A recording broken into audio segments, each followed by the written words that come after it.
ਜੀ ਕਾਸ਼ ਬਿਲਕੁਲ। ਤੁਸੀਂ ਇਹ ਚੀਜ਼ ਦੇਖ ਸਕਦੇ ਕਿ ਤੁਹਾਡੇ ਆਪ ਦੇ ਘਰਦਿਆਂ ਨੇ ਤੁਹਾਨੂੰ ਘਰੋਂ ਬਾਹਰ ਕੱਢ ਕੇ ਸੜਕ ਤੇ ਭੁੱਖਾ ਮਰਨ ਲਈ ਸਿੱਟਦਾ। ਇਸ ਚੀਜ਼ ਦਾ ਦੁੱਖ ਹੁੰਦਾ, ਇਸ ਕਰਕੇ ਮੰਨ ਲਓ। ਜੀ ਬਿਲਕੁਲ ਆਮ ਸਰ, ਸੌਰੀ ਕੀ ਲੱਗਦਾ ਹੈ ਕਿ ਮੈਂ ਜੀ ਸਰ ਬਾਰ-ਬਾਰ ਕੇਂਦਰੀ ਮੰਤਰੀ ਜਿਹੜੇ ਨੇ ਕਿਸਾਨਾਂ ਦੇ ਨਾਲ ਮੀਟਿੰਗ ਕਰ ਰਹੇ ਨੇ।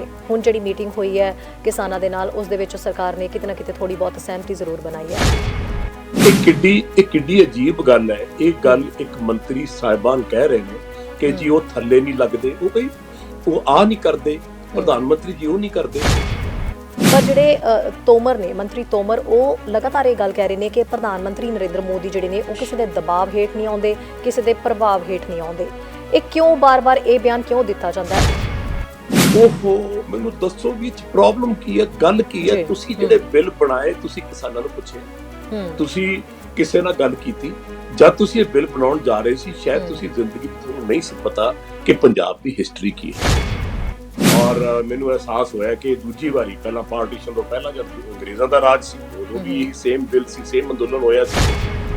70-75 ਸਾਲਾਂ ਬਾਅਦ ਉਹ ਬਿੱਲ ਜਿਹੜੇ ਹੈਗੇ ਆ, 80-90 ਸਾਲਾਂ ਬਾਅਦ ਉਹ ਦੁਬਾਰਾ ਜਿਹੜੇ ਹੈਗੇ ਨੇ ਬਿੱਲ ਦੁਬਾਰਾ ਆਏ। ਜਿਸ ਤਰੀਕੇ ਨਾਲ ਸਰ ਕੇਂਦਰ ਦਾ ਰਵੱਈਆ ਇਸ ਵੇਲੇ ਕਿਸਾਨਾਂ ਦੇ ਨਾਲ ਦਿਖਾਈ ਦੇ ਰਿਹਾ, ਕੀ ਲੱਗਦਾ ਹੈ ਕਿ ਲਿਬਰਲ ਡੈਮੋਕ੍ਰੈਟਿਕ ਸੈਟਅਪ ਦੇ ਲਈ ਇਹ ਕਿੰਨਾ ਕੁ ਖਤਰਨਾਕ ਸਾਬਿਤ ਹੋ ਸਕਦਾ ਹੈ? ਦੇਖੋ, ਇਸੇ ਗੱਲ ਦਾ ਮੈਨੂੰ ਭੈਣ ਜੀ ਬੜਾ ਦੁੱਖ ਰਹਿੰਦਾ ਹੈ। ਚਲੋ, ਮੈਂ ਹਮੇਸ਼ਾ ਗੱਲ ਕਹਿੰਦਾ ਰਿਹਾ ਕਿ ਜਦ ਅੰਗਰੇਜ਼ ਇਹ ਸਭ ਕੁਝ ਸਾਡੇ ਤੇ ਜ਼ੁਲਮ ਕਰਦੇ ਸੀ, ਜਾਂ ਜੋ ਕੁਝ ਵੀ ਸਾਡੇ ਨਾਲ ਉਹ ਕਰਦੇ ਸੀ, ਟੈਕਸ ਲਾਉਂਦੇ ਸੀ, ਜ਼ਮੀਨਾਂ ਤੋਂ ਤੁਹਾਨੂੰ ਪਤਾ ਕੀ ਕੁਝ ਹੁੰਦਾ ਰਿਹਾ, ਕੀ ਕੁਝ ਉਹਨਾਂ ਨੇ ਜ਼ਿਮੀਂਦਾਰਾਂ ਨਾਲ ਕੀਤਾ, ਸਾਰੇ ਵਰਗੇ ਲੋਕਾਂ ਨੇ ਕੀਤਾ। ਸ਼ਾਇਦ ਉਹਨੂੰ ਇੰਨਾ ਦੁੱਖ ਨਹੀਂ ਸੀ ਹੁੰਦਾ ਕਿਉਂਕਿ ਬਾਹਰਲੇ ਲੋਕ ਹੈ, ਅੱਜ ਨੂੰ ਤਾਂ ਕੱਲ ਇਹਨੂੰ ਆਪਾਂ ਕੱਢਦੇ ਹਾਂ। ਸਤਿ ਸ਼੍ਰੀ ਅਕਾਲ ਜੀ and good morning to all. ਕੀ ਹਾਲ ਚਾਲ ਹੈ ਜੀ ਤੁਹਾਡੇ ਸਾਰਿਆਂ ਦਾ? ਉਮੀਦ ਕਰਦੇ ਹਾਂ ਸਿਹਤ ਪੱਖੋਂ ਸਾਰੇ ਜਣੇ ਬਿਲਕੁਲ ਠੀਕ ਹੋਵੋਗੇ। ਸੋ ਹਰ ਦਿਨ ਅਸੀਂ ਮਾਰਨਿੰਗ ਸ਼ੋਅ ਦੇ ਵਿੱਚ ਜਦੋਂ ਜੁੜਦੇ ਹਾਂ ਤਾਂ ਪਹਿਲੀ ਕੋਸ਼ਿਸ਼ ਰਹਿੰਦੀ ਤੁਹਾਡੇ ਸਾਰੇ ਦਾ ਹਾਲ ਚਾਲ ਪੁੱਛੀਏ, ਕਿਉਂਕਿ ਤੁਹਾਡੇ ਨਾਲ ਮੁਖਾਤਿਬ ਹੋਣ ਜਾ ਰਹੇ ਹਾਂ। ਔਰ ਕਰੋਨਾ ਵਾਇਰਸ ਕਰਕੇ ਔਰ ਨਵੇਂ ਸਟ੍ਰੇਨ ਕਰਕੇ ਜ਼ਰੂਰੀ ਹੈ ਕਿ ਸਾਰੇ ਜਣੇ ਤੁਸੀਂ ਬਿਲਕੁਲ ਠੀਕ ਰਹੋ ਔਰ ਜਿਹੜੀਆਂ ਹਦਾਇਤਾਂ ਨੇ ਉਹਨਾਂ ਦੀ ਪਾਲਣਾ ਲਗਾਤਾਰ ਜ਼ਰੂਰ ਕਰਦੇ ਰਹੋ। ਸੋ ਭਾਰਤ ਜਾਂ ਕਿਤੇ ਵੀ ਵਿਦੇਸ਼ਾਂ ਦੇ ਵਿੱਚ ਵੀ, ਕੈਨੇਡਾ ਦੇ ਵਿੱਚ, ਅਮਰੀਕਾ ਦੇ ਵਿੱਚ, ਜਿੰਨੇ ਵੀ ਇਸ ਟਾਈਮ ਸਾਨੂੰ ਸਾਰੇ ਲੋਕ ਦੇਖ ਰਹੇ ਨੇ, ਉਹਨਾਂ ਨੂੰ ਪਿਆਰ ਭਰੀ ਸਤਿ ਸ਼੍ਰੀ ਅਕਾਲ ਔਰ ਗੁੱਡ ਮਾਰਨਿੰਗ। ਅਸੀਂ ਲਗਾਤਾਰ ਸਾਰੇ ਜਣੇ ਇਹ ਦੇਖ ਰਹੇ ਹਾਂ ਕਿ ਕਿਸਾਨ ਅੰਦੋਲਨ ਦੇ ਉੱਤੇ ਲਗਾਤਾਰ ਨਜ਼ਰ ਬਣੀ ਰਹਿੰਦੀ ਹੈ। ਹਰ ਅਪਡੇਟ ਸਾਨੂੰ ਸਾਰਿਆਂ ਨੂੰ ਚਾਹੀਦਾ ਹੁੰਦਾ ਹੈ। ਸੋ ਸਾਡੇ ਇੱਥੇ ਹੁਣ ਦਿਨ ਹੋ ਚੁੱਕਾ ਹੈ ਕੈਨੇਡਾ ਦੇ ਵਿੱਚ ਤੇ ਅਪਡੇਟ ਦਾ ਇੰਤਜ਼ਾਰ ਰਹਿੰਦਾ ਹੈ। ਅਸੀਂ ਸਾਰੇ ਇਹ ਵੀ ਲਗਾਤਾਰ ਦੇਖ ਰਹੇ ਹਾਂ ਕਿ ਜਿਹੜੇ ਪੰਜਾਬੀ ਇੰਡਸਟਰੀ ਹੈ, ਕਲਾਕਾਰ ਨੇ, ਉਹਨਾਂ ਦਾ ਬਹੁਤ ਵੱਡਾ ਯੋਗਦਾਨ ਜਿਹੜਾ ਹੈ ਇਸ ਕਿਸਾਨ ਅੰਦੋਲਨ ਨੂੰ, ਪੂਰਾ ਉਹਨਾਂ ਦਾ ਯੋਗਦਾਨ ਦਿੱਤਾ ਜਾ ਰਿਹਾ। ਉਹਨਾਂ ਦੇ ਵੱਲੋਂ ਸਮਰਥਨ ਵੀ ਡਟ ਕੇ ਕੀਤਾ ਜਾ ਰਿਹਾ ਹੈ। ਕਲਾਕਾਰਾਂ ਦੇ ਵੱਲੋਂ ਮਤਲਬ ਇਸ ਤਰੀਕੇ ਦੀ ਇੱਕ ਤਸਵੀਰ ਨਿਕਲ ਕੇ ਸਾਹਮਣੇ ਆ ਰਹੀ ਹੈ ਕਿ ਇੱਕ ਸਮਾਜ ਸੇਵਕ ਜਿਹੜੇ ਨੇ ਉਹ ਲੱਗਦੇ ਪਏ ਨੇ ਇਸ ਵੇਲੇ ਕਲਾਕਾਰ। ਪੰਜਾਬੀ ਜਿਹੜੇ ਗੀਤ ਹੈ ਉਹ ਇਸ ਟਾਈਮ ਬਦਲ ਚੁੱਕੇ ਨੇ। ਕੁਝ ਕਲਾਕਾਰ ਅਜਿਹੇ ਨੇ ਜਿਨ੍ਹਾਂ ਦੇ ਨਾਲ ਕੁਝ ਵਿਵਾਦ ਜੁੜੇ, ਪਰ ਉਹਨਾਂ ਨੇ ਕਿਸਾਨ ਅੰਦੋਲਨ ਦਾ ਸਮਰਥਨ ਕਰਨਾ ਜਿਹੜਾ ਨਹੀਂ ਛੱਡਿਆ, ਡਟ ਕੇ ਜੁਟੇ ਹੋਏ ਨੇ, ਸਮਰਥਨ ਦੇ ਰਹੇ ਨੇ। ਅਜਿਹੇ ਹੀ ਇੱਕ ਕਲਾਕਾਰ ਸਾਡੇ ਨਾਲ ਵੀ ਜੁੜੇ ਹੋਏ ਨੇ, ਯੋਗਰਾਜ ਸਿੰਘ। ਤੁਸੀਂ ਸਾਰੇ ਉਹਨਾਂ ਨੂੰ ਚੰਗੇ ਤਰੀਕੇ ਨਾਲ ਜਾਣਦੇ ਹੋ ਔਰ ਯੋਗਰਾਜ ਸਿੰਘ ਉਹ ਹਸਤੀ ਨੇ, ਉਹ ਕਲਾਕਾਰ ਨੇ, ਉਹ ਖਿਡਾਰੀ ਨੇ ਜਿਨ੍ਹਾਂ ਦੀ ਸਾਰੇ ਹਮੇਸ਼ਾ ਜਿਹੜੀ ਹੈ ਤਹਿ ਦਿਲੋਂ ਉਹਨਾਂ ਨੂੰ ਕਬੂਲ ਵੀ ਕਰਦੇ ਨੇ, ਉਹਨਾਂ ਦੀ ਬਹੁਤ ਜ਼ਿਆਦਾ ਤਾਰੀਫ ਵੀ ਹੁੰਦੀ ਹੈ। ਖੁੱਲ੍ਹ ਕੇ ਬੋਲਣ ਵਾਲੀ ਹਸਤੀ ਨੇ ਯੋਗਰਾਜ ਸਿੰਘ ਜੀ, ਸਾਡੇ ਨਾਲ ਜੁੜੇ ਹੋਏ ਨੇ। ਉਹਨਾਂ ਦੇ ਨਾਲ ਕੁਝ ਵਿਵਾਦ ਜੁੜੇ ਪਰ ਉਹਨਾਂ ਨੇ ਕਿਸਾਨ ਅੰਦੋਲਨ ਦਾ ਸਾਥ ਨਹੀਂ ਛੱਡਿਆ, ਡਟ ਕੇ ਆਪਣਾ ਸਮਰਥਨ ਜਿਹੜਾ ਦਿੰਦੇ ਰਹੇ। ਬਹੁਤ ਸਾਰੀਆਂ ਗੱਲਾਂ ਬਾਤਾਂ ਅੱਜ ਅਸੀਂ ਯੋਗਰਾਜ ਸਿੰਘ ਜੀ ਦੇ ਨਾਲ ਕਰਾਂਗੇ। ਸਾਡੇ ਨਾਲ ਜੁੜੇ ਹੋਏ ਨੇ ਯੋਗਰਾਜ ਸਿੰਘ ਜੀ, ਬਹੁਤ ਬਹੁਤ ਸਵਾਗਤ ਹੈ ਜੀ ਮਾਰਨਿੰਗ ਸ਼ੋਅ ਦੇ ਵਿੱਚ। ਯੋਗਰਾਜ ਸਿੰਘ ਸੁਪੁੱਤਰ ਸ਼ਹੀਦ ਬਾਬਾ ਦੀਪ ਸਿੰਘ ਜੀ ਦੀ ਫਤਿਹ ਸਾਰੇ ਕਬੂਲ ਕਰਿਓ। ਵਾਹਿਗੁਰੂ ਜੀ ਕਾ ਖਾਲਸਾ, ਵਾਹਿਗੁਰੂ ਜੀ ਕੀ ਫਤਿਹ। ਹਾਂਜੀ ਭੈਣ ਜੀ। ਜੀ ਸਰ, ਸਭ ਤੋਂ ਪਹਿਲਾਂ ਤਾਂ ਤੁਹਾਨੂੰ ਇਹੀ ਸਵਾਲ ਹੈ, ਕਿਸਾਨ ਅੰਦੋਲਨ ਤੇ ਅਸੀਂ ਲਗਾਤਾਰ ਗੱਲ ਕਰ ਹੀ ਰਹੇ ਹਾਂ, ਬਹੁਤ ਸਾਰੇ ਕਲਾਕਾਰ ਸਾਡੇ ਨਾਲ ਜੁੜੇ ਮਾਰਨਿੰਗ ਸ਼ੋਅ ਦੇ ਵਿੱਚ, ਬਹੁਤ ਸਾਰੀਆਂ ਗੱਲਾਂ ਬਾਤਾਂ ਉਹਨਾਂ ਨਾਲ ਕੀਤੀਆਂ ਤੇ ਤੁਹਾਡਾ ਇੰਤਜ਼ਾਰ ਕੀਤਾ ਜਾ ਰਿਹਾ ਸੀ ਕਿ ਯੋਗਰਾਜ ਸਿੰਘ ਜੀ ਵੀ ਜੁੜਨ ਤੇ ਅਸੀਂ ਉਹਨਾਂ ਨਾਲ ਵੀ ਬਹੁਤ ਸਾਰੀਆਂ ਗੱਲਾਂ ਬਾਤਾਂ ਕਰੀਏ।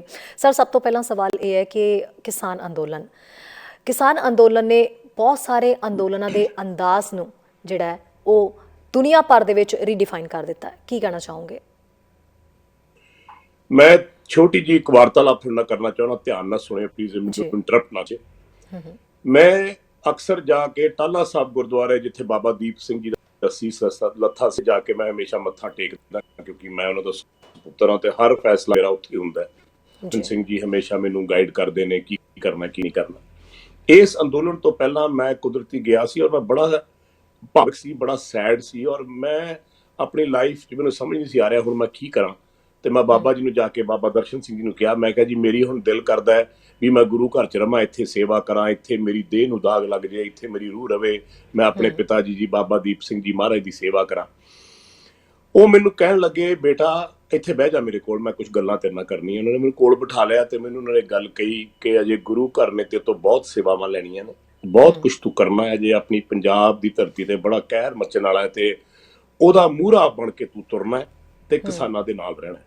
ਜੀ ਮੈਨੂੰ ਉਹ ਗੱਲ ਸਮਝ ਨਹੀਂ ਆਈ, ਲੇਕਿਨ ਉਹਨਾਂ ਦਾ ਥਾਪੜਾ ਲੈ ਕੇ ਮੈਂ ਕਿਹਾ ਜੀ 7 ਵਚਨ, ਜਦ ਮੈਂ ਉੱਥੇ ਚੱਲਿਆ ਤੇ ਸ਼ਾਮ ਨੂੰ ਪਤਾ ਲੱਗਿਆ ਕੁਝ ਬਿੱਲ ਪਾਸ ਹੋਏ ਨੇ ਕਿਸਾਨਾਂ ਦੇ, ਜਿਹਦੇ ਕਰਕੇ ਤੁਹਾਡੇ ਵਰਗੇ ਮੁਆਜ਼ਿਬ ਚੈਨਲ ਵਾਲੇ, ਪ੍ਰੈਸ ਵਾਲੇ ਮੇਰੇ ਕੋਲ ਆਏ।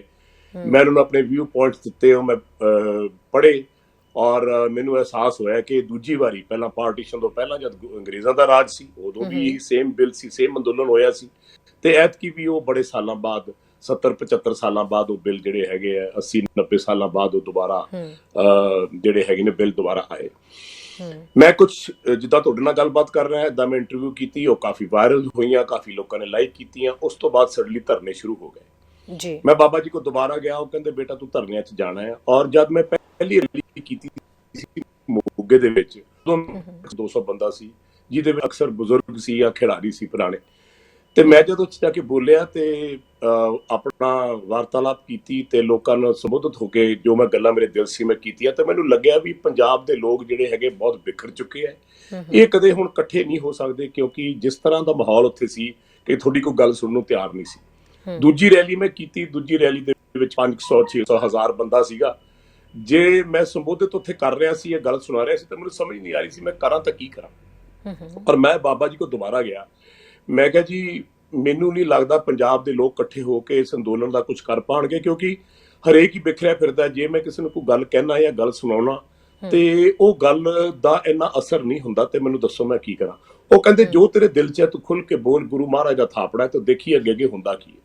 ਮੈਂ ਘਰ ਆ ਕੇ ਬੈਠ ਕੇ ਸੋਚਿਆ ਭੈਣ ਜੀ, ਮੈਂ ਕਿਹਾ ਵੀ ਕਿਹੜੀ ਚੀਜ਼ ਹੈ ਜਿਹੜੀ ਇਸ ਯੂਥ ਨੂੰ ਹਿਲਾ ਸਕਦੀ ਹੈ, ਕਿਉਂਕਿ ਅੱਜ ਤੋਂ 20 ਸਾਲ ਪਹਿਲਾਂ ਜੇ ਕੋਈ ਮੁੰਡਾ 5 ਸਾਲ ਦਾ ਸੀ, 7 ਸਾਲ ਦਾ ਸੀ, 8 ਸਾਲ ਦਾ ਸੀ, ਜਦ ਸਾਨੂੰ ਕਿਹਾ ਜਾਂਦਾ ਸੀ ਕਿ ਇਹ ਤਾਂ ਜੀ ਪੰਜਾਬ ਨਸ਼ਿਆਂ 'ਚ ਡੁੱਬਿਆ ਜੀ, ਇਹ ਤਾਂ ਫਲਾਨਾ ਧਮਕਾ, ਉਹ ਮੁੰਡੇ ਜਵਾਨ ਹੋ ਗਏ, 25 ਸਾਲ ਦੇ ਹੋ ਗਏ, 30 ਸਾਲ ਦੇ ਹੋ ਗਏ। ਤਾਂ ਸਡਨਲੀ ਮੈਂ ਹਿਸਟਰੀ ਆਫ ਇੰਡੀਆ ਸੁਣਾਉਣੀ ਸ਼ੁਰੂ ਕੀਤੀ। ਮੁਗਲਾਂ ਦਾ ਰਾਜ ਸੀਗਾ, ਫਿਰ ਅੰਗਰੇਜ਼ਾਂ ਦਾ ਰਾਜ ਆਇਆ, ਉਸ ਤੋਂ ਕੀ ਹੁੰਦਾ ਸੀ, ਕੀ ਗੱਲ ਸੀ, ਬਾਤ ਸੀ। ਉਹ ਗੱਲਾਂ ਕਰਦੇ ਜਦ ਮੈਂ 5ਵੀਂ 6ਵੀਂ ਰੈਲੀ 'ਚ ਕਣਕਵਾਲ ਗਿਆ ਤਾਂ ਉਦੋਂ 70,000 ਬੰਦਾ ਸੀ, ਜਿਹਦੇ 'ਚੋਂ 50,000 ਤਕਰੀਬਨ ਸਾਡਾ ਯੂਥ ਸੀ। ਔਰ ਜਿਹੜੀ ਗੱਲ ਮੈਂ ਕਰਦਾ ਸੀ ਉਹ ਬੜੇ ਧਿਆਨ ਨਾਲ, ਜੇ ਮੈਂ ਘੰਟਾ 1.5 ਘੰਟਾ ਬੋਲਦਾ ਸੀ, ਸੁਣਦੇ ਸੀ। ਮੈਨੂੰ ਬੜੀ ਖੁਸ਼ੀ ਹੋਈ। ਔਰ ਉਹ 3 ਮਹੀਨੇ 2.5-3 ਮਹੀਨੇ ਜਿਹੜਾ ਦਿਨ ਰਾਤ ਮੈਂ ਮਿਹਨਤ ਕੀਤੀ, ਮਹਾਰਾਜ ਨੇ ਕਿਰਪਾ ਕੀਤੀ, ਬੜੇ ਮੇਰੇ ਭਰਾਵਾਂ ਨੇ ਮੇਰੇ ਸਾਥ ਦਿੱਤਾ, ਇਕਬਾਲ ਜੀ ਮੇਰੇ ਨਾਲ ਰਹੇ, ਉਹ ਲਾਲੀ ਹੋਣੀ, ਸਾਰੇ ਮੋਗੇ ਤੋਂ ਸਲੀਨੋ ਹੋਣੀ, ਸਾਰੇ ਬੰਦੇ, ਸਾਰਾ ਯੂਥ ਮੇਰੇ ਨਾਲ ਤੁਰਿਆ ਔਰ ਮੇਰੀ ਬਹੁਤ ਮਦਦ ਕੀਤੀ ਇਸ ਕੰਮ ਦੇ ਵਿੱਚ। ਜਦ 26 ਤਰੀਕ ਆਈ ਤਾਂ ਦਿੱਲੀ ਜਾਣ ਦੀ ਗੱਲ ਸੀ, ਤੇ ਮੈਨੂੰ ਲੱਗ ਰਿਹਾ ਸੀ ਵੀ ਪਤਾ ਨਹੀਂ ਸ਼ਾਇਦ ਕੁਝ ਕੀ ਹੋਊਗਾ ਕੀ ਨਹੀਂ ਹੋਊਗਾ, ਪਰ ਚਲੋ ਜੋ ਗੁਰੂ ਮਹਾਰਾਜ ਦੀ ਕਿਰਪਾ ਹੋਈ, ਉਹ ਰੈਲੀਆਂ ਦੇ ਵਿੱਚ ਕਾਫੀ ਜਿਹੜੀਆਂ ਸਪੀਚਾਂ ਦਿੱਤੀਆਂ ਗਈਆਂ, ਬੋਲਿਆ ਗਿਆ, ਜਿਹਦੇ ਬਾਰੇ ਨੁਕਤਾਚੀਨੀ ਵੀ ਬਹੁਤ ਬਾਅਦ ਹੋਈਆਂ, ਉਹ ਤਾਂ ਲੋਕੀ ਕਰਦੇ ਹੁੰਦੇ, ਲੇਕਿਨ ਇੱਕ ਪੰਜਾਬ ਜਾਗ ਪਿਆ, ਪੰਜਾਬ ਦੇ ਯੂਥ ਜਾਗ ਪਿਆ, ਔਰ ਇੱਕ ਸਪਿਰਿਟ ਭਰੀ ਗਈ। ਔਰ ਤੁਸੀਂ ਦੇਖਿਆ ਹੋਣਾ ਉਸ ਰੈਲੀਆਂ ਦੇ ਵਿੱਚ ਜਦ ਵੀ ਮੈਂ ਗੱਲ ਕਰਦਾ ਸੀ ਤਾਂ ਚੁੱਪਚਾਪ ਸन्नाटा ਜਿਹੜਾ ਸੀ, ਲੱਖ ਬੰਦਾ ਸੁਣਦਾ ਹੁੰਦਾ ਸੀ ਜੀ। ਦਿੱਲੀ ਚਲੇ ਗਏ, ਦਿੱਲੀ ਜਾ ਕੇ ਕਮਾਲ ਕਰਤੀ ਲੋਕਾਂ ਨੇ, ਔਰ ਮੈਨੂੰ ਉਸ ਦਿਨ ਅਹਿਸਾਸ ਹੋਇਆ, ਮੈਂ ਕਿਹਾ ਸ਼ੁਕਰ ਹੈ ਮਹਾਰਾਜ ਤੁਸੀਂ ਮੇਰੇ ਜੁੰਮੇ ਕੰਮ ਲਾਇਆ ਸੀ, ਥਾਪੜਾ ਦਿੱਤਾ ਸੀ, ਉਹ ਕੰਮ ਸੰਪੂਰਨ ਹੋ ਗਿਆ। ਔਰ 26-27 ਤਰੀਕ ਜੋ ਦਿੱਲੀ ਹੋਇਆ ਤੁਹਾਨੂੰ ਸਾਰਿਆਂ ਨੂੰ ਪਤਾ ਹੈ। ਉਸ ਤੋਂ ਬਾਅਦ ਫਿਰ ਮੈਂ 28 ਤਰੀਕ ਨੂੰ ਦਿੱਲੀ ਗਿਆ। ਜਦ ਮੈਂ ਦਿੱਲੀ ਗਿਆ ਔਰ ਉੱਥੇ ਜਾ ਕੇ ਮੈਂ ਦੇਖਿਆ, ਤੁਸੀਂ ਬਿਲੀਵ ਕਰੋਗੇ ਮੈਂ ਭੁੱਬਾ ਮਾਰ ਕੇ ਰੋ ਪਿਆ। ਮੈਂ ਹੁਣ ਵੀ ਮੇਰੀ ਅੱਖਾਂ ਛੰਝੂ ਆ ਜਾਂਦੇ ਨੇ ਜਦ ਮੈਂ ਦੇਖਦਾ ਕਿਸਾਨ ਭਰਾ, ਸਾਡੀਆਂ ਮਾਵਾਂ, ਧੀਆਂ, ਭੈਣਾਂ, ਬੱਚੇ, ਹੋਰ ਵਰਗ ਦੇ ਲੋਕ, ਸਾਰੇ ਧਰਮਾਂ ਦੇ ਲੋਕ, ਸਾਰਾ ਹਿੰਦੁਸਤਾਨ ਇਕੱਠਾ ਹੋ ਕੇ ਉੱਥੇ ਆ ਗਿਆ। ਔਰ ਕਿਸ ਤਰ੍ਹਾਂ ਉਹ ਆਪਣੇ ਹੱਕਾਂ ਵਾਸਤੇ ਲੜ ਰਹੇ ਨੇ, ਕਿਸ ਤਰ੍ਹਾਂ ਲੋਕ, ਤੁਸੀਂ NRI ਲੋਕ, ਤੁਸੀਂ ਬਾਹਰ, ਤੁਹਾਡਾ ਬਹੁਤ ਧੰਨਵਾਦ, ਤੁਸੀਂ ਨਾਲ ਜੁੜੇ, ਤੁਸੀਂ ਬਹੁਤ ਹੱਲਾਸ਼ੇਰੀ ਕੀਤੀ। ਮੈਨੂੰ ਮਹਿਸੂਸ ਹੋਇਆ ਜ਼ਿੰਦਗੀ 'ਚ ਕਿ ਮੈਂ ਆਪਣਾ ਧਰਮ ਨਿਭਾ ਸਕਿਆ। ਜੇ ਕੱਲ ਨੂੰ ਅੰਦੋਲਨ 'ਚ ਮੇਰੀ ਜਾਨ ਵੀ ਚਲੀ ਜਾਏ ਜਾਂ ਮੈਂ ਸ਼ਹੀਦ ਵੀ ਹੋ ਜਾ, ਤਾਂ ਮੈਂ ਆਪਣੇ ਬਾਬਾ ਜੀ ਦੇ ਮੂਹਰੇ ਖੜ ਕੇ ਸ਼ਰਮਿੰਦਾ ਨਹੀਂ ਹੋਊਂਗਾ। ਮੈਨੂੰ ਉਹ ਥਾਪੀ ਦੇਣਗੇ ਤੇ ਮੈਂ ਕਹਿ ਸਕੂੰਗਾ ਜੋ ਤੁਸੀਂ ਮੈਨੂੰ ਹੁਕਮ ਲਾਇਆ ਸੀ ਮੈਂ ਕੀਤਾ। ਮੈਨੂੰ ਬੜੀ ਖੁਸ਼ੀ ਹੈ, ਮੈਨੂੰ ਬੜਾ ਮਾਣ ਹੈ ਆਪਣੇ ਸ਼ੇਰਾਂ ਤੇ। ਪੰਜਾਬ, ਹਰਿਆਣਾ ਤੋਂ ਲੈ ਕੇ ਸਾਰੇ ਵਿੱਚ ਅੱਜ ਕਿ ਜਿਹੜਾ ਅੰਦੋਲਨ ਹੈ, ਇੱਕ ਐਸੀ ਹਿਸਟਰੀ ਲਿਖੀ ਗਈ ਹੈ, ਲਿਖੀ ਜਾਵੇਗੀ ਜਿੱਦਣ ਇਹ ਬਿੱਲ ਸਾਰੇ ਵਾਪਸ ਹੋਣਗੇ। ਔਰ ਇਹ ਸਰਕਾਰ ਨੂੰ ਬਿੱਲ ਵਾਪਸ ਕਰਨੇ ਪੈਣੇ ਆ, ਕਿਉਂਕਿ ਇਹ ਸਾਰੇ ਦੇਸ਼ ਦੀ ਆਵਾਜ਼ ਹੈ, ਸਾਰੀ ਦੁਨੀਆ ਦੀ ਆਵਾਜ਼ ਹੈ। ਸੋ ਮੈਂ ਕੁਝ ਯੋਗਦਾਨ ਪਾ ਸਕਿਆ, ਮੈਨੂੰ ਇਸ ਗੱਲ ਦੀ ਬੜੀ ਖੁਸ਼ੀ ਹੈ। ਮੈਂ ਤੁਹਾਡੇ ਸਾਰਿਆਂ ਦਾ ਬਹੁਤ ਧੰਨਵਾਦ ਕਰਦਾ। ਜੀ ਬਿਲਕੁਲ ਸਰ, ਅਸੀਂ ਇਸ ਵੇਲੇ ਵੀ ਦੇਖਣਾ ਕਿ ਤੁਸੀਂ ਇੰਟਰਵਿਊ ਫਰੇਮ ਦੇ ਵਿੱਚ ਹੈਗੇ ਹੋ ਤੇ ਪਿੱਛੇ ਵੀ ਕਿਸਾਨਾਂ ਦੇ ਸਮਰਥਨ ਨੂੰ ਰਿਲੇਟਡ ਤੁਸੀਂ ਜਿਹੜਾ ਫਲੈਗ ਉਹ ਦਿਖਾਈ ਦੇ ਰਿਹਾ ਸਾਨੂੰ, ਔਰ ਲਗਾਤਾਰ ਤੁਸੀਂ ਆਪਣੀ ਗੱਲਬਾਤ ਵੀ ਰੱਖ ਰਹੇ ਹੋ, ਤੁਸੀਂ ਪਹੁੰਚ ਵੀ ਰਹੇ ਹੋ। ਤੁਹਾਡਾ ਸਮਰਥਨ ਜਦੋਂ ਦਾ ਇਹ ਅੰਦੋਲਨ ਸ਼ੁਰੂ ਹੋਇਆ ਉਦੋਂ ਦਾ ਅਸੀਂ ਸਾਰੇ ਦੇਖ ਰਹੇ ਹਾਂ। ਜਿਸ ਤਰੀਕੇ ਨਾਲ ਸਰ ਕੇਂਦਰ ਦਾ ਰਵੱਈਆ ਇਸ ਵੇਲੇ ਕਿਸਾਨਾਂ ਦੇ ਨਾਲ ਦਿਖਾਈ ਦੇ ਰਿਹਾ, ਕੀ ਲੱਗਦਾ ਹੈ ਕਿ ਲਿਬਰਲ ਡੈਮੋਕ੍ਰੈਟਿਕ ਸੈਟਅਪ ਦੇ ਲਈ ਇਹ ਕਿੰਨਾ ਕੁ ਖਤਰਨਾਕ ਸਾਬਿਤ ਹੋ ਸਕਦਾ ਹੈ? ਕੀ ਕਹਿਣਾ ਚਾਹੋਗੇ? ਦੇਖੋ, ਇਸੇ ਗੱਲ ਦਾ ਮੈਨੂੰ ਭੈਣ ਜੀ ਬੜਾ ਦੁੱਖ ਰਹਿੰਦਾ ਹੈ। ਚਲੋ, ਮੈਂ ਹਮੇਸ਼ਾ ਗੱਲ ਕਹਿੰਦਾ ਰਿਹਾ ਕਿ ਜਦ ਅੰਗਰੇਜ਼ ਇਹ ਸਭ ਕੁਝ ਸਾਡੇ ਤੇ ਜ਼ੁਲਮ ਕਰਦੇ ਸੀ ਜਾਂ ਜੋ ਕੁਝ ਵੀ ਸਾਡੇ ਨਾਲ ਉਹ ਕਰਦੇ ਸੀ, ਟੈਕਸ ਲਾਉਂਦੇ ਸੀ, ਜ਼ਮੀਨਾਂ ਤੋਂ ਤੁਹਾਨੂੰ ਪਤਾ ਕੀ ਕੁਝ ਹੁੰਦਾ ਰਿਹਾ, ਕੀ ਕੁਝ ਉਹਨਾਂ ਨੇ ਜ਼ਿਮੀਂਦਾਰਾਂ ਨਾਲ ਕੀਤਾ, ਸਾਰੇ ਵਰਗ ਦੇ ਲੋਕਾਂ ਨਾਲ ਕੀਤਾ, ਸ਼ਾਇਦ ਉਹਨੂੰ ਇੰਨਾ ਦੁੱਖ ਨਹੀਂ ਸੀ ਹੁੰਦਾ ਕਿਉਂਕਿ ਬਾਹਰਲੇ ਲੋਕ ਹੈ, ਅੱਜ ਨਹੀਂ ਤਾਂ ਕੱਲ ਇਹਨਾਂ ਨੂੰ ਆਪਾਂ ਕੱਢ ਦਿਆਂਗੇ।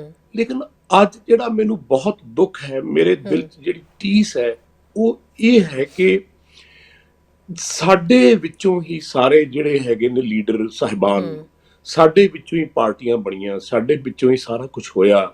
ਅੱਜ ਦੇਸ਼ ਨੂੰ ਆਜ਼ਾਦ ਹੋਏ ਨੂੰ 75 ਸਾਲ ਨਹੀਂ ਹੋਏ ਔਰ ਅਸੀਂ ਆਪਣੇ ਹੀ ਬੰਦਿਆਂ ਉੱਤੇ ਜ਼ੁਲਮ ਕਰ ਰਹੇ ਹਾਂ, ਆਪਣੇ ਕਿਸਾਨਾਂ ਉੱਤੇ। ਗੁਰੂ ਨਾਨਕ ਦੇਵ ਜੀ ਨੇ ਕਿਸਾਨੀ ਸ਼ੁਰੂ ਕੀਤੀ ਸੀ ਤੇ ਲੰਗਰ 20 ਰੁਪਏ ਦਾ ਸ਼ੁਰੂ ਕੀਤਾ ਸੀ ਜੀ, ਔਰ ਇਹ ਦਾਤ ਦਿੱਤੀ ਸੀ ਕਿ ਅੰਨਦਾਤਾ, ਦਾਤਾ ਉਸ ਰੱਬ ਨੂੰ ਕਿਹਾ ਜਾਂਦਾ ਹੈ। ਇਹ ਜਿਹੜਾ ਖਿਤਾਬ ਹੈ ਇਹ ਗੁਰੂ ਨਾਨਕ ਦੇਵ ਜੀ ਤੋਂ ਮਿਲਿਆ ਕਿਉਂਕਿ ਆਪ ਵੀ ਉਹ ਹਲ ਚਲਾਉਂਦੇ ਰਹੇ ਬਿਰਧ ਅਵਸਥਾ ਵਿੱਚ ਵੀ। ਔਰ ਅੱਜ ਉਹ ਕਿਸਾਨ, ਉਹ ਅੰਨਦਾਤਾ ਜਿਹਦੇ ਚਰਨਾਂ 'ਚ ਮਸਤਕ ਸਿਰ ਝੁਕਣਾ ਚਾਹੀਦਾ ਹੈ, ਅੱਜ ਆਪਣੇ ਹੀ ਬੰਦਿਆਂ ਨੇ, ਆਪਣੇ ਹੀ ਲੀਡਰਾਂ ਨੇ, ਆਪਣੇ ਹੀ ਪਾਰਟੀ ਵਾਲਿਆਂ ਨੇ ਉਹਨਾਂ ਨੇ ਚੱਕ ਕੇ ਉਹਨੂੰ ਸੜਕ ਤੇ ਖੜਾ ਕਰਤਾ। ਔਰ ਦੁੱਖ ਇਸ ਗੱਲ ਦਾ ਹੈ ਕਿ 1 ਮਹੀਨਾ ਹੋ ਗਿਆ ਜਿੱਦੋ ਜਹਿਦ, ਅੱਜ 2.5-3 ਮਹੀਨੇ ਹੋ ਗਏ, ਪੰਜਾਬ ਤੋਂ ਲੈ ਕੇ ਦਿੱਲੀ ਤੱਕ ਸਾਰਾ ਹਿੰਦੁਸਤਾਨ ਇਕੱਠਾ ਹੋ ਗਿਆ, ਸਾਰੀ ਦੁਨੀਆ ਇਕੱਠੀ ਹੋ ਰਹੀ ਹੈ ਜੀ। ਇਸ ਗੱਲ ਦਾ ਦੁੱਖ ਹੈ ਕਿ ਆਪਣੇ ਭਰਾਵਾਂ ਨੇ, ਆਪਣੇ ਵੱਡ ਵਡੇਰਿਆਂ ਨੇ ਸਾਡੇ ਪੈਰਾਂ 'ਚ ਬੇੜੀਆਂ ਪਾਤੀਆਂ ਤੇ ਸਾਡਾ ਸਿਰ ਵੱਢ ਕੇ ਸਿਰ ਤੇ ਜ਼ਮੀਨ ਤੇ ਸੁੱਟਤਾ। ਇਸ ਗੱਲ ਦਾ ਬਹੁਤ ਦੁੱਖ ਹੈ ਕਿਉਂਕਿ ਜਦ ਤੁਹਾਡਾ ਆਪਣਾ ਮਾਰੇ, ਕਹਿੰਦੇ ਕਦੇ ਬਾਹਰਲਾ ਸ਼ਾਇਦ ਨਹੀਂ ਮਾਰ ਸਕਦਾ ਕਿਉਂਕਿ ਉਹਦੇ ਦਾ ਆਪਾਂ ਚਕੰਨੇ ਰਹਿੰਦੇ ਹਾਂ। ਜਦ ਆਪਣੇ ਮਾਂ-ਬਾਪ, ਇੱਕ ਰਾਜਾ ਦਿੱਲੀ ਦੇ ਤਖਤ ਤੇ ਬੈਠਾ, ਉਹ ਇੱਕ ਪਿਤਾ ਸਮਾਨ ਹੈ। ਮਹਾਰਾਜਾ ਰਣਜੀਤ ਸਿੰਘ ਜੀ ਨੇ 40 ਸਾਲ ਰਾਜ ਕੀਤਾ ਜਿਹਦੇ ਵਿੱਚ ਸਿਰਫ 16% ਸਿੱਖ ਸੀ, ਬਾਕੀ ਸਾਰੇ ਦੂਜੇ ਧਰਮਾਂ ਦੇ, ਦੂਜੇ ਜਾਤੀਆਂ ਦੇ ਲੋਕ ਸੀ। ਔਰ ਦੇਖੋ, ਕਦੇ ਉੱਥੇ ਭੁੱਖਮਰੀ ਨਹੀਂ ਹੋਈ, ਧਰਮ ਪਿੱਛੇ ਕਦੇ ਇੱਕ ਲੜਾਈ ਨਹੀਂ ਹੋਈ, ਕਦੇ ਕਿਸੇ ਨੂੰ ਮੌਤ ਦੀ ਸਜ਼ਾ ਨਹੀਂ ਮਿਲੀ, ਕਦੇ ਉੱਥੇ ਕਿਸੇ ਚੀਜ਼ ਦੀ ਕਮੀ ਨਹੀਂ ਹੋਈ। ਹਰੇਕ ਭਾਈਚਾਰਾ ਉਸ 40 ਸਾਲ ਦੇ ਵਿੱਚ ਇੰਨਾ ਉੱਥੋਂ ਸਿੱਖਣ ਨੂੰ ਮਿਲਦਾ ਤੇ ਅਸੀਂ ਅੱਜ 7-8 ਸਾਲਾਂ ਦੇ ਵਿੱਚ ਤਖਤ ਤਾਜ ਤੇ ਬੈਠ ਗਏ। ਆਪਣੇ ਬਜ਼ੁਰਗਾਂ ਨੂੰ, ਆਪਣੇ ਕਿਸਾਨਾਂ ਨੂੰ, ਆਪਣੀਆਂ ਮਾਵਾਂ ਨੂੰ, ਧੀਆਂ ਨੂੰ, ਭੈਣਾਂ ਨੂੰ, ਬੇਟੀਆਂ ਨੂੰ, ਬੱਚਿਆਂ ਨੂੰ, ਆਪਣੀ ਧਰਤੀ ਮਾਂ ਨੂੰ ਕਿੰਨਾ ਦੁੱਖ ਦਿੱਤਾ ਹੈ।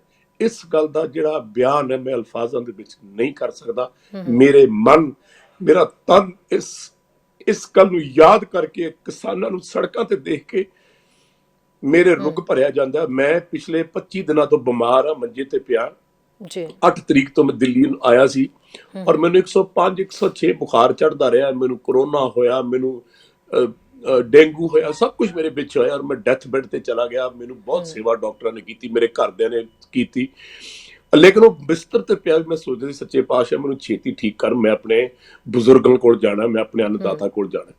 ਇਹ ਜਿਹੜਾ ਮਨ ਭਰਿਆ ਹੈ ਤੁਹਾਡੇ ਸਾਹਮਣੇ ਇਸ ਕਰਕੇ ਨਹੀਂ ਭਰਿਆ, ਇਸ ਕਰਕੇ ਭਰਿਆ ਕਿ ਕਾਸ਼ ਤੁਸੀਂ ਇਹ ਦੁੱਖ ਦੇਖ ਸਕਦੇ, ਕਾਸ਼ ਤੁਸੀਂ ਇਹ ਚੀਜ਼ ਦੇਖ ਸਕਦੇ ਕਿ ਤੁਹਾਡੇ ਆਪ ਤੇ ਇਹਦੇ ਘਰਦਿਆਂ ਨੇ ਤੁਹਾਨੂੰ ਘਰੋਂ ਬਾਹਰ ਕੱਢ ਕੇ ਸੜਕ ਤੇ ਭੁੱਖਾ ਮਰਨ ਲਈ ਸਿੱਟਤਾ। ਇਸ ਚੀਜ਼ ਦਾ ਦੁੱਖ ਹੁੰਦਾ ਹੈ, ਇਸ ਕਰਕੇ ਮਨ ਰੋਂਦਾ ਜੀ। ਬਿਲਕੁਲ ਸਰ, ਕੀ ਲੱਗਦਾ ਹੈ ਕਿ ਜੀ ਸਰ, ਬਿਲਕੁਲ ਤੁਸੀਂ ਗੱਲਬਾਤ ਕਰਦੇ ਹੋਏ ਇਸ ਵੇਲੇ ਭਾਵੁਕ ਵੀ ਹੋ ਰਹੇ ਹੋ ਔਰ ਜ਼ਾਹਿਰ ਜੀ ਗੱਲ ਹੈ ਕਿ ਤੁਸੀਂ ਉਸ ਅੰਦੋਲਨ ਦੇ ਵਿੱਚ ਲਗਾਤਾਰ ਜਾ ਰਹੇ ਹੋ। ਅਸੀਂ ਦੇਖ ਰਹੇ ਹਾਂ ਕਿ ਤੁਹਾਡਾ ਸਮਰਥਨ ਲਗਾਤਾਰ ਜਿਹੜਾ ਕੀਤਾ ਜਾ ਰਿਹਾ, ਉਹ ਦੁੱਖ ਨੂੰ ਵੀ ਅਸੀਂ ਸਮਝ ਸਕਦੇ ਹਾਂ।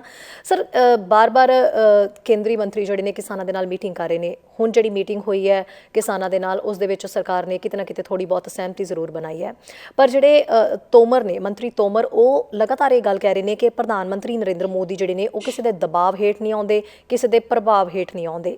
ਇਹ ਕਿਉਂ ਬਾਰ-ਬਾਰ ਇਹ ਬਿਆਨ ਕਿਉਂ ਦਿੱਤਾ ਜਾਂਦਾ? ਇਹ ਹੁਣ ਨੀਤੀ ਕੀ ਹੈ ਅੱਗੇ ਸਰਕਾਰ ਦੀ, ਤੁਹਾਨੂੰ ਕੀ ਲੱਗਦਾ, ਕੀ ਮਨਸ਼ਾ ਹੈ? ਕਿਉਂਕਿ ਜਿਹੜੇ ਮੇਨ ਬਿੱਲ ਹੈ ਉਹ ਹਜੇ ਵੀ ਜਿਹੜੇ ਰੱਦ ਹੋਣੇ ਬਾਕੀ ਨੇ, ਉਹਨਾਂ ਤੇ ਕੋਈ ਸਹਿਮਤੀ ਨਹੀਂ ਬਣੀ। ਸੋ ਸਰਕਾਰ ਦੀ ਮਨਸ਼ਾ ਕੀ ਲੱਗਦੀ ਹੈ? ਇਹ ਕਿੱਡੀ ਅਜੀਬ ਗੱਲ ਹੈ। ਇਹ ਗੱਲ ਇੱਕ ਮੰਤਰੀ ਸਾਹਿਬਾਨ ਕਹਿ ਰਹੇ ਨੇ ਕਿ ਜੀ ਉਹ ਥੱਲੇ ਨਹੀਂ ਲੱਗਦੇ, ਉਹ ਆ ਨਹੀਂ ਕਰਦੇ, ਪ੍ਰਧਾਨ ਮੰਤਰੀ ਜੀ ਉਹ ਨਹੀਂ ਕਰਦੇ। ਉਹ ਮੈਨੂੰ ਦੱਸੋ ਵੀ ਇਹ 'ਚ ਪ੍ਰੋਬਲਮ ਕੀ ਹੈ, ਗੱਲ ਕੀ ਹੈ? ਜੀ ਤੁਸੀਂ ਜਿਹੜੇ ਬਿੱਲ ਬਣਾਏ, ਤੁਸੀਂ ਕਿਸਾਨਾਂ ਨੂੰ ਪੁੱਛਿਆ? ਹੂੰ ਤੁਸੀਂ ਕਿਸੇ ਨਾਲ ਗੱਲ ਕੀਤੀ? ਜਦ ਤੁਸੀਂ ਇਹ ਬਿੱਲ ਬਣਾਉਣ ਜਾ ਰਹੇ ਸੀ, ਸ਼ਾਇਦ ਤੁਸੀਂ ਜ਼ਿੰਦਗੀ 'ਚ ਤੁਹਾਨੂੰ ਨਹੀਂ ਸੀ ਪਤਾ ਕਿ ਪੰਜਾਬ ਦੀ ਹਿਸਟਰੀ ਕੀ ਹੈ। ਸ਼ਾਇਦ ਜੀ ਤੁਸੀਂ ਪੰਜਾਬ ਨੂੰ ਸਮਝਦੇ ਸੀ ਵੀ ਪੰਜਾਬ ਕੋਈ ਚੀਜ਼ ਹੀ ਨਹੀਂ ਹੈ ਤੁਹਾਡੇ ਲਈ। ਮੈਨੂੰ ਦੁੱਖ ਇਸ ਗੱਲ ਦਾ, ਔਰ ਮੇਰਾ ਇੱਕ ਸਵਾਲ ਹਮੇਸ਼ਾ ਇਹ ਰਹਿੰਦਾ ਹੈ, ਪੰਜਾਬ ਨੇ ਤੁਹਾਡਾ ਕੀ ਮਾੜਾ ਕੀਤਾ ਹੈ? ਅਸੀਂ ਪੰਜਾਬੀਆਂ ਨੇ ਤੁਹਾਡਾ ਕੀ ਮਾੜਾ ਕੀਤਾ? ਤੁਹਾਡਾ ਕੀ ਖੋਹ ਲਿਆ? ਅਸੀਂ ਆਪ ਸ਼ਹੀਦ ਹੁੰਦੇ ਰਹੇ, ਸਾਡੇ ਵੱਡ ਵਡੇਰੇ ਸ਼ਹੀਦ ਹੁੰਦੇ ਰਹੇ ਇਸ ਹਿੰਦੁਸਤਾਨ ਦੀਆਂ ਜੰਜੀਰਾਂ ਨੂੰ, ਗੁਲਾਮੀ ਦੀਆਂ ਕੱਟਣ ਨੂੰ। ਤੁਹਾਡੇ ਨਾਲ ਪਿਆਰ ਕਰਦੇ ਰਹੇ, ਤੁਹਾਡੇ ਸਿਰ ਤੇ ਹੱਥ ਰੱਖੇ, ਤੁਹਾਨੂੰ ਭਾਈ ਬਣ ਕੇ, ਭਰਾ ਬਣ ਕੇ, ਭੈਣਾਂ ਬਣ ਕੇ, ਮਾਵਾਂ ਬਣ ਕੇ, ਤੁਹਾਡੀ ਛਤਰ ਛਾਇਆ ਤੇ ਅਸੀਂ ਛਤਰ ਛਾਇਆ ਕੀਤੀ, ਤੁਹਾਡੇ ਤੇ ਹੱਥ ਰੱਖਿਆ ਵੀ ਸਾਡੇ ਸੱਜਣ ਨੇ, ਸਾਡੇ ਭਰਾ ਨੇ, ਸਾਡੇ ਲਖਤੇ ਜਿਗਰ ਨੇ। ਤੇ ਤੁਸੀਂ ਇਹ ਗੱਲ ਕਹਿੰਦੇ ਹੋ, ਇੱਕ ਐਗਰੀਕਲਚਰ ਮਿਨਿਸਟਰ ਤੋਮਰ ਸਾਹਿਬ ਇਹ ਗੱਲ ਕਹਿੰਦੇ ਨੇ ਕਿ ਸਾਡੇ ਪੀਐਮ ਸਾਹਿਬ ਝੁਕਦੇ ਨਹੀਂ। ਉਹਦੇ ਝੁਕਣ ਦਾ ਕੀ ਸਵਾਲ ਹੈ? ਇਹਦੇ ਚ ਈਗੋ ਪ੍ਰੋਬਲਮ ਥੋੜਾ ਹੈ। ਘਰ ਦੇ ਵਿੱਚ ਇੱਕ ਪਿਤਾ ਜਦ ਕੋਈ ਡਿਸੀਜਨ ਲੈਂਦਾ, ਬੱਚੇ ਕਹਿੰਦੇ ਨੇ ਪਿਤਾ ਜੀ ਇਹ ਗੱਲ ਠੀਕ ਨਹੀਂ ਸਾਨੂੰ ਲੱਗੀ, ਇਸ ਗੱਲ ਨੂੰ ਤੁਸੀਂ ਬਦਲ ਦਿਓ। ਔਰ ਜਿਹੜਾ ਚੰਗਾ ਪਿਤਾ ਹੁੰਦਾ ਹੈ ਉਹ ਕਹਿੰਦਾ ਅੱਛਾ ਬਈ ਮੈਂ ਤਾਂ ਸ਼ਾਇਦ ਤੁਹਾਡੇ ਚੰਗੇ ਵਾਸਤੇ ਕੀਤਾ ਸੀ, ਪਰ ਤੁਹਾਨੂੰ ਨਹੀਂ ਪਸੰਦ, ਮੈਨੂੰ ਤੁਸੀਂ ਖੁਸ਼ ਚਾਹੀਦੇ ਹੋ। ਇੱਕ ਰਾਜਾ, ਇੱਕ ਜਿਹੜਾ ਤਖਤੋ ਤਾਜ ਤੇ ਮਾਲਕ ਬੈਠਾ, ਉਹਨੂੰ ਆਪਣੇ ਬੱਚਿਆਂ ਨਾਲ, ਆਪਣੇ ਬਜ਼ੁਰਗਾਂ ਨਾਲ, ਮਾਵਾਂ ਧੀਆਂ ਨਾਲ, ਆਪਣੇ ਪਰਿਵਾਰ ਨਾਲ ਈਗੋ ਬਣਾਉਣੀ ਚਾਹੀਦੀ ਹੈ? ਮੈਨੂੰ ਦੱਸੋ। ਤੁਸੀਂ ਕਿਹਾ ਕਿ ਅਸੀਂ 2 ਬਿੱਲ ਜੀ ਵਾਪਸ ਕਰ ਲੈਣੇ, ਬਿਜਲੀ ਵਾਲੇ, ਪਰਾਲੀ ਵਾਲੇ, ਜਿਹੜੇ ਕਿ ਅਜੇ ਲਾਗੂ ਵੀ ਨਹੀਂ ਹੋਏ। ਇਹ ਬਿੱਲ ਤੁਹਾਨੂੰ ਵਾਪਸ ਕਰਨੇ ਪੈਣੇ ਹੈ, ਇਹ ਤੁਹਾਨੂੰ ਵਾਪਸ ਕਰਨੇ ਪੈਣਗੇ। ਔਰ ਜੇ ਤੁਸੀਂ ਵਾਪਸ ਕਰੋਗੇ, ਤੁਹਾਨੂੰ ਲੋਕ ਸਿਰ ਤੇ ਚੁੱਕ ਲੈਣਗੇ, ਤੁਹਾਨੂੰ ਲੋਕ ਰੱਬ ਬਣਾ ਦੇਣਗੇ। ਕਿਉਂਕਿ ਮੈਂ ਹੈਰਾਨ ਆ ਕਿ ਹਿੰਦੁਸਤਾਨ ਦੇ ਵਿੱਚ ਸਾਰੇ ਲੋਕ ਰਹਿ ਕੇ ਇਸ ਗੱਲ ਨੂੰ ਨਹੀਂ ਸਮਝਦੇ ਕਿ ਹਿੰਦੁਸਤਾਨ ਦੇ ਲੋਕ ਬੜੇ ਇਮੋਸ਼ਨਲ ਨੇ। ਉਹ ਮਾਫ ਕਰਨ ਤੇ ਆਉਣ ਤਾਂ ਸਾਰਾ ਬ੍ਰਹਮੰਡ ਮਾਫ ਕਰ ਦੇਣ, ਤੇ ਜੋ ਆਪਣੀ ਜਿੱਦ ਤੇ ਆ ਜਾਣ, ਜੇ ਆਪਣੀ ਹੱਕਾਂ ਪਿੱਛੇ ਆ ਜਾਣ, ਤਾਂ ਅੰਗਰੇਜ਼ਾਂ ਨੂੰ ਬਾਹਰ ਵੀ ਸੁੱਟ ਸਕਦੇ ਆ। ਸੋ ਮੈਂ ਇਹ ਗੱਲ ਪੁੱਛਣਾ ਚਾਹੁੰਦਾ, ਬੇਨਤੀ ਕਰਨਾ ਚਾਹੁੰਦਾ ਕਿ ਤੁਸੀਂ ਮੁਆਜ਼ਿਮ ਪੜ੍ਹੇ ਲਿਖੇ ਲੋਕ ਹੋ, ਹਿੰਦੁਸਤਾਨ ਨੂੰ ਚਲਾ ਰਹੇ ਹੋ, ਹਿੰਦੁਸਤਾਨ ਦੀ ਕਮਾਨ ਤੁਹਾਡੇ ਕੋਲੋਂ, ਤੁਹਾਨੂੰ ਇਹ ਗੱਲ ਕਿਉਂ ਕਹਿਣੀ ਪੈਂਦੀ ਹੈ ਜੀ? ਉਹ ਝੁਕਦੇ ਨਹੀਂ ਜੀ, ਉਹ ਮੋਦੀ ਜੀ ਐਨ ਜੀ ਕਰਦੇ। ਉਹ ਪ੍ਰਧਾਨ ਮੰਤਰੀ ਨੇ, ਸੁਪਰ ਪਾਵਰ ਆ ਉਹ ਹਿੰਦੁਸਤਾਨ ਦੀ, ਉਹਨਾਂ ਦੇ ਬੱਚੇ ਨੇ। ਇਹ ਤਾਂ ਬੜੀ ਛੋਟੀ ਜਿਹੀ ਗੱਲ ਹੈ ਕਿ ਲਓ ਬੱਚਿਓ, ਤੁਹਾਨੂੰ ਨਹੀਂ ਚੀਜ਼ ਚੰਗੀ ਲੱਗੀ, ਬਜ਼ੁਰਗੋ ਨਹੀਂ ਚੰਗੀ ਲੱਗੀ, ਆ ਲਓ ਬਿੱਲ ਮੈਂ ਵਾਪਸ ਲੈ ਲੈਣਾ। ਇਹਦੇ ਵਿੱਚ ਕੀ ਗੱਲ ਹੈ? ਮੈਨੂੰ ਤਾਂ ਸਮਝ ਹੀ ਨਹੀਂ ਆਉਂਦੀ। ਇਹ ਤਾਂ ਇੱਕ ਨਿਆਣੇ ਵਾਲੀ ਗੱਲ ਹੈ ਵੀ ਨਹੀਂ ਭਾਈ ਤੇਰਾ ਬੰਟਾ, ਮੈਂ ਤਾਂ ਨਹੀਂ ਦੇਣਾ, ਮੈਂ ਤਾਂ ਇਹੀ ਰੱਖਣੇ ਨੇ, ਇਹ ਤਾਂ ਮੇਰੀ ਆਕੜ ਹੈ। ਇਸ ਤਰ੍ਹਾਂ ਨਹੀਂ ਕਦੇ ਰਾਜ ਭਾਗ ਚੱਲਿਆ ਕਰਦੇ। ਮੈਂ ਬੇਨਤੀ ਕਰਦਾ ਅਜੇ ਵੀ ਤੁਸੀਂ ਸਮਝ ਲਓ, ਨਹੀਂ ਤੇ ਕੱਲ ਨੂੰ ਇਹ ਨਾ ਹੋਵੇ ਕਿ ਕੰਮ ਜਿਹੜਾ ਹੱਥੋਂ ਤੁਹਾਡੇ ਬਿਲਕੁਲ ਨਿਕਲ ਜਾਵੇ। ਇਹ ਵੀ ਹਿੰਦੁਸਤਾਨ ਦੇ ਲੋਕਾਂ ਨੇ ਅੰਗਰੇਜ਼ਾਂ ਨੂੰ ਕਰਕੇ। ਬਿਲਕੁਲ ਯੋਗਰਾਜ ਜੀ, ਤੁਸੀਂ ਕੀ ਮੰਨਦੇ ਹੋ ਕਿ ਸਰਕਾਰ ਜਿਹੜੀ ਹੈ ਉਹ ਬਿੱਲ ਰੱਦ ਕਿਉਂ ਨਹੀਂ ਕਰਦੀ ਪਈ? ਕੀ ਲੱਗਦਾ ਹੈ ਕਿ ਅੰਦੋਲਨ ਦੇ ਅੱਗੇ ਝੁਕਣਾ ਨਹੀਂ ਚਾਹੁੰਦੀ, ਜਾਂ ਫਿਰ ਜਿਹੜੇ ਕਾਰਪੋਰੇਟ ਘਰਾਣੇ ਆ ਉਹਨਾਂ ਦਾ ਦਬਾਅ ਜਿਹੜਾ ਉਹ ਪ੍ਰਧਾਨ ਮੰਤਰੀ ਨੂੰ ਝੁਕਣ ਨਹੀਂ ਦਿੰਦਾ? ਚਲੋ ਇੱਕ ਗੱਲ ਮੇਰੇ ਸਮਝ ਆਉਂਦੀ ਹੈ, ਆਪਣੇ ਸਾਰਿਆਂ ਨੂੰ ਸਮਝ ਆਉਂਦੀ ਹੈ ਵੀ ਤੁਸੀਂ ਇਲੈਕਸ਼ਨਾਂ ਲੜੀਆਂ, ਤੁਹਾਡੇ ਕੋਲ ਕੋਈ ਪੈਸਾ ਨਹੀਂ ਸੀ, ਅੰਬਾਨੀ ਅੰਡਾਨੀ ਸਾਰਿਆਂ ਨੇ ਮਿਲ ਕੇ ਤੁਹਾਡੀ ਮਦਦ ਕੀਤੀ, ਤੁਹਾਨੂੰ ਪੈਸਾ ਦਿੱਤਾ, ਤੁਹਾਡੀਆਂ ਇਲੈਕਸ਼ਨ ਲੜਾਈਆਂ, ਤੁਹਾਨੂੰ ਅਰਬਾਂ ਖਰਬਾਂ ਰੁਪਈਆ ਦਿੱਤਾ, ਤੁਹਾਨੂੰ ਉਹਨੇ ਪ੍ਰਧਾਨ ਮੰਤਰੀ ਬਣਾਇਆ। ਵੈਰੀ ਗੁੱਡ, ਤੁਹਾਨੂੰ ਉਹਨਾਂ ਦੀ ਸਾਈਡ ਲੈਣੀ ਚਾਹੀਦੀ, ਤੁਹਾਨੂੰ ਉਹਨਾਂ ਦੇ ਨਾਲ ਰਹਿਣਾ ਚਾਹੀਦਾ। ਇਹਨੂੰ ਵਫਾਦਾਰੀ ਕਹਿੰਦੇ ਆ, ਮੈਂ ਗੱਲ ਮੰਨ ਲੈਂਦਾ, ਆਪਾਂ ਵੀ ਮੰਨ ਲੈਂਦੇ ਸਾਰੇ। ਲੇਕਿਨ ਇਹ ਵਫਾਦਾਰੀ ਕਿੱਥੇ ਦੀ ਹੋਈ? ਇਹ ਪਿਆਰ ਕਿੱਥੇ ਦਾ ਹੋਇਆ? ਇਹ ਸਾਥ ਕਿੱਥੇ ਦਾ ਹੋਇਆ ਕਿ ਤੁਸੀਂ ਇੱਕ ਵਰਗ ਦੇ ਲੋਕ ਜਿਹੜੇ 2% ਨੇ ਹਿੰਦੁਸਤਾਨ ਦੇ ਵਿੱਚ, ਜਿਨ੍ਹਾਂ ਕੋਲ ਪੈਸੇ ਨੇ, ਜਿਨ੍ਹਾਂ ਤੁਹਾਨੂੰ ਇਲੈਕਸ਼ਨ ਲੜਾ ਕੇ ਤੁਹਾਨੂੰ ਜਿਤਾਇਆ, ਤੁਹਾਨੂੰ ਕੁਰਸੀ ਤੇ ਬਿਠਾਇਆ, ਵੋਟਾਂ ਤਾਂ ਆਫਟਰ ਲੋਕਾਂ ਨੇ ਪਾਈਆਂ ਨਾ, ਲੋਕਾਂ ਤੋਂ ਤੁਸੀਂ ਝੂਠ ਬੋਲ ਕੇ ਵੋਟਾਂ ਪਵਾਈਆਂ। ਤੁਸੀਂ ਇਹ ਗੱਲ ਮੰਨ ਲਓ ਕਿ ਜਦ ਤੁਸੀਂ ਇਹ ਗੱਲ ਕਹਿੰਦੇ ਹੋ ਵੀ 15-15 ਲੱਖ ਰੁਪਈਆ ਹਰੇਕ ਦੇ ਅਕਾਊਂਟ 'ਚ ਆ ਜਾਊਗਾ, ਤੇ ਬਾਅਦ 'ਚ ਤੁਸੀਂ ਇਹ ਗੱਲ ਕਹਿੰਦੇ ਹੋ ਕਿ ਇਹ ਤਾਂ ਜੀ ਜੁਮਲੇ ਨੇ ਜੀ ਇਲੈਕਸ਼ਨਾਂ ਦੇ। ਆਫਟਰ ਆਲ ਜਦ ਤੁਸੀਂ ਇਹੋ ਜਿਹੀਆਂ ਗੱਲਾਂ ਕਰਦੇ ਹੋ ਤੇ ਕੀ ਸੁਨੇਹਾ ਜਾਂਦਾ ਹੈ? ਚਲੋ ਤੁਸੀਂ ਐਟਲੀਸਟ ਮੈਂ ਕਹਿੰਦਾ ਉਹਨਾਂ ਵਾਸਤੇ ਬਹੁਤ ਕੁਝ ਕਰੋ, ਲੇਕਿਨ ਤੁਸੀਂ ਆਪਣੀ ਜਿਹੜੀ ਜਨਤਾ ਹੈ, ਤੁਹਾਡੀ ਆਵਾਮ ਸਾਰੀ ਜਨਤਾ ਹੈ, ਤੁਸੀਂ ਉਹਦੇ ਵਿੱਚ ਬੈਠ ਕੇ ਇਹ ਫੈਸਲਾ ਕਿਉਂ ਨਹੀਂ ਕਰਦੇ ਵੀ ਇਹ ਵੀ ਮੇਰੇ ਲਖਤੇ ਜਿਗਰ ਨੇ? ਤੁਸੀਂ ਇਹ ਗੱਲ ਕਿਉਂ ਨਹੀਂ ਅੰਬਾਨੀ ਅੰਡਾਨੀ ਜੀ ਨੂੰ ਕਹਿ ਸਕਦੇ ਕਿ ਮਹਾਰਾਜ ਦੇਖੋ, ਤੁਸੀਂ ਮੈਨੂੰ ਇਲੈਕਸ਼ਨ ਲੜਾ ਕੇ ਪ੍ਰਧਾਨ ਮੰਤਰੀ ਬਣਾਇਆ, ਸਾਡੀ ਤੁਸੀਂ ਪਾਰਟੀ ਨੂੰ ਜਿਤਾਇਆ, ਅਸੀਂ ਮੰਨਦੇ ਹਾਂ, ਲੇਕਿਨ ਤੁਸੀਂ ਇਹ ਵੀ ਤਾਂ ਦੇਖੋ ਨਾ, ਮੈਂ ਸਾਰਾ ਹਿੰਦੁਸਤਾਨ ਚਲਾਉਣਾ ਹੈ, ਕੱਲ ਨੂੰ ਹਿੰਦੁਸਤਾਨ ਦੇ ਵਿੱਚ ਤਰ੍ਹਾਂ ਦੇ ਲੋਕ ਰਹਿੰਦੇ ਨੇ। ਸੋ ਮੈਂ ਸਮਝਦਾ ਪੰਜਾਬ ਬਾਰੇ ਇੱਕ ਬੜੀ ਮਿਸਕੈਲਕੂਲੇਸ਼ਨ ਇਹਨਾਂ ਲੋਕਾਂ ਨੂੰ ਹੋਈ ਹੈ। ਅਜੇ ਵੀ ਵਕਤ ਹੈ, ਆਪਾਂ ਸਾਰੇ ਮਿਲ ਕੇ ਚੱਲੀਏ। ਹਿੰਦੁਸਤਾਨ ਦੇ ਕਦੇ ਟੁਕੜੇ ਨਹੀਂ ਹੋਣੇ ਚਾਹੀਦੇ। ਮੈਂ ਤਾਂ ਹੱਥ ਜੋੜਦਾ, ਅੱਗੇ ਹੀ ਆਪਾਂ ਪਾਕਿਸਤਾਨ ਬਣਾ ਕੇ ਬਹੁਤ ਵੱਡੀ ਗਲਤੀ ਕੀਤੀ। ਪਤਾ ਨਹੀਂ ਮੇਰੀ ਇਸ ਗੱਲ ਨੂੰ ਇਹ ਠੀਕ ਲੈਣਗੇ ਕਿ ਗਲਤ ਲੈਣਗੇ। ਆਪਣਾ ਕਿੱਡਾ ਵੱਡਾ ਹਿੰਦੁਸਤਾਨ, ਕੰਧਾਰ ਤੱਕ ਆਪਣੇ ਕੋਲ, ਕਸ਼ਮੀਰ ਆਪਣੇ ਕੋਲ, ਸਾਰਾ ਕੁਝ ਆਪਾਂ ਇਹ ਟੁਕੜੇ ਕਰਕੇ ਆਪਾਂ ਆਪਣੇ ਗਲ ਫਾਹਾ ਪਾਇਆ ਹੋਇਆ। ਐਟਲੀਸਟ ਹੁਣ ਮੈਂ ਹੱਥ ਜੋੜਦਾ ਕਿ ਆਪਾਂ ਇਸ ਦੇਸ਼ ਨੂੰ ਇਕੱਠਾ ਰੱਖੀਏ, ਸਾਰੇ ਵਰਗ ਦੇ ਲੋਕ, ਸਾਰੇ ਧਰਮਾਂ ਦੇ ਲੋਕ ਓਨੇ ਪਿਆਰ 'ਚ ਰਹਿਣ ਜਿੰਨੇ ਉਹ ਪਹਿਲਾਂ ਰਹਿੰਦੇ ਸੀ, ਜਿਵੇਂ ਆਪਣਾ ਪਹਿਲਾਂ ਪਿਆਰ ਹੁੰਦਾ ਸੀ। ਜੀ ਕਾਸ਼ ਸਰ। ਐਸਾ ਵਕਤ ਆਵੇ, ਗੁਰੂ ਮਹਾਰਾਜ ਜੀ ਇਹਨਾਂ ਨੂੰ ਮੱਤ ਦੇਵੇ, ਮੈਂ ਤਾਂ ਇਹੀ ਗੱਲ ਕਹਿ ਸਕਦਾ। ਬਿਲਕੁਲ ਸਰ, ਖੇਤੀਬਾੜੀ ਸੈਕਟਰ ਦੇ ਵਿੱਚ ਵੈਸੇ ਲੋੜ ਸੀਗੀ ਕਾਰਪੋਰੇਟ ਦੀ? ਕੀ ਲੋੜ ਹੈ ਜੀ? ਤੁਸੀਂ ਦੇਖੋ ਇਹ ਫੇਲਡ ਕੰਮ ਹੈ, ਹਨਾ। ਤੁਸੀਂ ਯੂਰਪ ਦੇ ਵਿੱਚ ਤੁਸੀਂ ਰਹਿੰਦੇ ਹੋ, ਤੁਹਾਨੂੰ ਮੇਰੇ ਨਾਲ ਜ਼ਿਆਦਾ ਹਿਸਟਰੀ ਦਾ ਪਤਾ, ਕਿਉਂਕਿ ਜਿਸ ਫੈਮਿਲੀ ਨੂੰ, ਜਿਸ ਪਰਿਵਾਰ ਨੂੰ, ਜਿਸ ਦੇਸ਼ ਨੂੰ ਆਪਣੀ ਹਿਸਟਰੀ ਦਾ ਨਹੀਂ ਨਾ ਪਤਾ ਔਰ ਉਹ ਸੰਭਾਲ ਕੇ ਨਹੀਂ ਰੱਖਦਾ, ਉਹ ਜ਼ਿੰਦਗੀ ਦੇ ਵਿੱਚ ਕਦੇ ਤਰੱਕੀ ਨਹੀਂ ਕਰ ਸਕਦੇ। ਇਹ ਮੇਰਾ ਮੰਨਣਾ, ਔਰ ਇਸ ਗੱਲ ਦਾ ਤੁਹਾਨੂੰ ਵੀ ਸਾਰਿਆਂ ਨੂੰ ਪਤਾ ਹੈ। ਪਰ ਮੈਂ ਇੱਕ ਗੱਲ ਜ਼ਰੂਰ ਇਹ ਕਹਿਣਾ ਚਾਹੁੰਦਾ ਕਿ ਜਿਹੜੇ ਜਿਹੜੇ ਖੇਤੀ ਦੇ ਬਿੱਲ ਨੇ ਜਾਂ ਖੇਤੀ ਦੇ ਤੁਸੀਂ ਇਹ ਬਿੱਲ ਪਾਸ ਕੀਤੇ ਨੇ, ਆਫਟਰ ਆਲ ਮੈਨੂੰ ਇੱਕ ਗੱਲ ਦਾ ਜਵਾਬ ਤਾਂ ਜ਼ਰੂਰ ਚਾਹੀਦਾ ਹੈ, ਜਾਂ ਸਾਰੀ ਆਵਾਮ ਇਸ ਗੱਲ ਦਾ ਜਵਾਬ ਪੁੱਛਦੀ ਹੈ ਵੀ ਇਹਨਾਂ ਨੂੰ ਰੱਦ ਕਰਨ 'ਚ ਕੀ ਪ੍ਰੋਬਲਮ ਹੈ। ਮੈਂ ਬਾਰ-ਬਾਰ ਇਹ ਗੱਲ ਕਹਿਣਾ ਚਾਹੁੰਦਾ ਕਿ ਤੁਸੀਂ ਆਫਟਰ ਆਲ ਜ਼ਿੰਦਗੀ ਦੇ ਵਿੱਚ ਇਸ ਦੇਸ਼ ਨੂੰ ਚਲਾਉਣਾ ਕਿਵੇਂ ਚਾਹੁੰਦੇ ਹੋ? ਆਪਾਂ ਵੰਡੀਆਂ ਪਾ ਕੇ ਇੱਕ ਦੂਜੇ ਨਾਲ ਆਪਾਂ ਗੱਲਾਂ ਕਰਕੇ, ਕਦੇ ਧਰਮ ਦੀ ਗੱਲ ਚੱਲ ਪਈ, ਕਦੇ ਕਿਸੇ ਦੀ ਗੱਲ ਚੱਲ ਪਈ। ਜੇ ਕਿਸੇ ਨੇ ਕੋਈ ਗੱਲ ਕਹੀ ਨੂੰ ਤੋੜ ਫੜੋ ਕੇ ਤੁਸੀਂ ਲੋਕਾਂ ਦੇ ਸਾਹਮਣੇ ਪੇਸ਼ ਕਰਤਾ। ਮੇਰੇ ਹਿਸਾਬ ਨਾਲ ਇਸ ਤਰ੍ਹਾਂ ਦਾ ਜਿਹੜਾ ਵਿਹਾਰ ਹੈ ਇਹ ਠੀਕ ਨਹੀਂ ਹੈ। ਸਾਰਿਆਂ ਨੂੰ ਇਕੱਠੇ ਲੈ ਕੇ ਚੱਲੋ, ਸਾਰੇ ਤੁਹਾਡੇ ਆਪਣੇ ਨੇ, ਔਰ ਸਾਰਿਆਂ ਨੂੰ ਆਪਣੇ ਹਿੱਕ ਨਾਲ ਲਾ ਕੇ ਰੱਖੋ। ਇਹ ਮੇਰਾ ਮੰਨਣਾ ਹੈ। ਜੀ ਬਿਲਕੁਲ। ਯੋਗਰਾਜ ਜੀ, ਇੱਕ ਸਵਾਲ। ਯੋਗਰਾਜ ਜੀ ਇੱਕ ਬਹੁਤ ਹੀ ਮਕਬੂਲ ਕਲਾਕਾਰ ਨੇ। ਸੋ ਜਾਤੀ, ਧਰਮ, ਵਰਗ ਤੋਂ ਅੱਗੇ ਜਦੋਂ ਲੋਕ ਜਿਹੜੇ ਨੇ ਉਹ ਕਲਾਕਾਰਾਂ ਨੂੰ ਬਹੁਤ ਜ਼ਿਆਦਾ ਪਸੰਦ ਕਰਦੇ ਨੇ। ਪਿਛਲੇ ਕੁਝ ਦਿਨਾਂ ਦੇ ਵਿੱਚ ਤੁਸੀਂ ਜਦੋਂ ਅੰਦੋਲਨ ਦੌਰਾਨ ਗਏ ਤਾਂ ਕੁਝ ਇਸ ਤਰੀਕੇ ਦੀ ਗੱਲ ਹੋ ਗਈ ਜਿਸ ਨਾਲ ਕੁਝ ਇੱਕ ਵਰਗ ਜਿਹੜਾ, ਇੱਕ ਤਬਕਾ ਤੁਹਾਡੇ ਨਾਲ ਥੋੜ੍ਹਾ ਨਾਰਾਜ਼ ਹੋ ਗਿਆ। ਸੋ ਜਦੋਂ ਤੁਸੀਂ ਹੁਣ ਪਲਟ ਕੇ ਦੇਖਦੇ ਹੋ ਤਾਂ ਤੁਹਾਨੂੰ ਕੀ ਮਹਿਸੂਸ ਹੁੰਦਾ? ਦੇਖੋ, ਇਹ ਸਵਾਲ ਸਿਰਫ ਇਸ ਲਈ ਕਿਉਂਕਿ ਇਸ ਸਵਾਲ ਨੂੰ ਅਸੀਂ ਦੁਬਾਰਾ ਦੁਹਰਾਉਣਾ ਨਹੀਂ ਚਾਹੁੰਦੇ, ਉਸ ਗੱਲ ਨੂੰ ਲਿਆਉਣਾ ਨਹੀਂ ਚਾਹੁੰਦੇ। ਪਰ ਨਵਾਂ ਸਾਲ ਚੜ੍ਹਨ ਜਾ ਰਿਹਾ, ਪੁਰਾਣਾ ਸਾਲ ਹੁਣ ਬੀਤ ਰਿਹਾ, ਤੇ ਅਸੀਂ ਇਸ ਲਈ ਤੁਹਾਨੂੰ ਸਵਾਲ ਕਰ ਰਹੇ ਹਾਂ ਕਿ ਤੁਸੀਂ ਹੁਣ ਜਦੋਂ ਪਲਟ ਕੇ ਦੇਖਦੇ ਹੋ ਤਾਂ ਤੁਸੀਂ ਉਹਨਾਂ ਲਈ ਕੀ ਕਹਿਣਾ ਚਾਹੋਗੇ? ਮੈਂ ਆਪਣੇ ਪੁਰਖਾਂ ਦੀ ਕਸਮ ਖਾ ਕੇ ਕਹਿਣਾ, ਉਸ ਪਰਮਾਤਮਾ ਦੀ ਕਸਮ ਖਾ ਕੇ ਕਹਿਣਾ ਕਿ ਮੈਂ ਜ਼ਿੰਦਗੀ 'ਚ ਕਦੇ ਇਸ ਚੀਜ਼ ਬਾਰੇ ਸੋਚਿਆ ਹੀ ਨਹੀਂ। ਮੈਂ ਇੱਕ ਹਿਸਟਰੀ ਸੁਣਾ ਰਿਹਾ ਸੀ ਜਿਹਦੇ ਵਿੱਚ ਅਲਫਾਜ਼ ਮੇਰੇ ਇੱਧਰ ਉੱਧਰ ਥੋੜੇ ਜਿਹੇ ਹੋ ਗਏ। ਮੈਂ ਹਿੰਦ ਦੀ ਗੱਲ ਕਰ ਰਿਹਾ ਸੀ, ਮੈਂ ਇਸ ਦੇਸ਼ ਦੀ ਗੱਲ ਕਰ ਰਿਹਾ ਸੀ, ਔਰ ਤੁਸੀਂ ਬਿਲੀਵ ਕਰਨਾ, ਮੈਂ ਤੁਹਾਨੂੰ ਕਿਹੜੀ ਕਸਮ ਖਾ ਕੇ ਜ਼ਿੰਦਗੀ 'ਚ ਇਹ ਕਹਾਂ ਕਿ ਸਾਰੇ ਧਰਮ ਜਿਹੜੇ ਹੈ ਮੈਨੂੰ ਆਪਣੀ ਜਾਨ ਤੋਂ ਜ਼ਿਆਦਾ ਪਿਆਰੇ ਆ, ਆਪਣੀ ਜ਼ਿੰਦਗੀ ਤੋਂ ਜ਼ਿਆਦਾ ਪਿਆਰੇ ਆ। ਮੈਨੂੰ ਬੜਾ ਦੁੱਖ ਹੋਇਆ ਲੋਕਾਂ ਨੇ ਮੈਨੂੰ ਮਿਸਅੰਡਰਸਟੈਂਡ ਕੀਤਾ।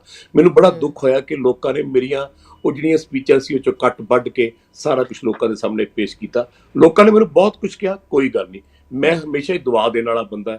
ਮਹਾਰਾਜ ਤੁਹਾਨੂੰ ਚੜ੍ਹਦੀਆਂ ਕਲਾਂ 'ਚ ਰੱਖੇ, ਤੁਹਾਡੀਆਂ ਲੰਬੀਆਂ ਉਮਰਾਂ ਹੋਣ, ਤੁਹਾਨੂੰ ਰੱਬ ਖੁਸ਼ੀਆਂ ਦੇਵੇ, ਰੱਬ ਤੁਹਾਨੂੰ ਤਰੱਕੀਆਂ ਦੇਵੇ। ਤੁਸੀਂ ਬਿਲੀਵ ਕਰਨਾ, ਮੈਂ ਕਿਸੇ ਦੀ ਗੱਲ ਦਾ ਕੋਈ ਬੁਰਾ ਨਹੀਂ ਮੰਨਿਆ, ਲੇਕਿਨ ਇੱਕ ਗੱਲ ਮੈਂ ਸਿਰਫ ਪੁੱਛਣਾ ਚਾਹੁੰਦਾ, ਇੱਕ ਆਦਮੀ ਜਿਸ ਨੇ ਜ਼ਿੰਦਗੀ ਦੇ ਵਿੱਚ ਕਦੇ ਧਰਮ ਦੀ ਗੱਲ ਕੀਤੀ ਨਹੀਂ। ਮੇਰੇ ਘਰ ਦੇ ਵਿੱਚ ਮਿਕਸ ਮੈਰਿਜਸ ਇੰਨੀਆਂ ਨੇ। ਮੇਰੀ ਆਪਣੀ ਮੈਰਿਜ ਹੋਈ ਤਾਂ ਮੇਰੇ ਘਰ ਦੇ ਵਿੱਚ ਬਹੁਤ ਉਤਲ ਫੁਤਲ ਹੋਈ, ਲੇਕਿਨ ਮੈਂ ਮੈਰਿਜ ਕਬੂਲ ਕੀਤੀ। ਮੈਂ ਆਪਣੀ ਵਾਈਫ ਮੇਰੀ ਹਿੰਦੂ ਫੈਮਿਲੀ ਦੀ ਹੈ, ਮੇਰੀ ਨੂੰਹ ਮੇਰੀ ਹਿੰਦੂ ਫੈਮਿਲੀ ਦੀ ਹੈ, ਮੇਰੇ ਯਾਰ ਦੋਸਤ ਮੁਸਲਮਾਨ ਨੇ, ਮੇਰੇ ਸਾਰੇ ਵਰਗ ਦੇ ਸਾਰੇ ਧਰਮਾਂ ਦੇ ਲੋਕ ਮੈਨੂੰ ਨਾ ਪਿਆਰ ਕਰਦੇ ਨੇ। ਮੈਂ ਮੰਦਿਰ ਜਾਣਾ, ਮੈਨੂੰ ਸਾਰੇ ਪੰਡਿਤ ਜੀ, ਸਾਰੇ ਬ੍ਰਾਹਮਣ ਲੋਕ, ਅਸੀਂ ਬੈਠ ਕੇ ਗੱਲਾਂ ਕਰਦੇ ਹਾਂ, ਉੱਥੇ ਜਾ ਕੇ ਦੀਵੇ ਬਾਲਦਾ।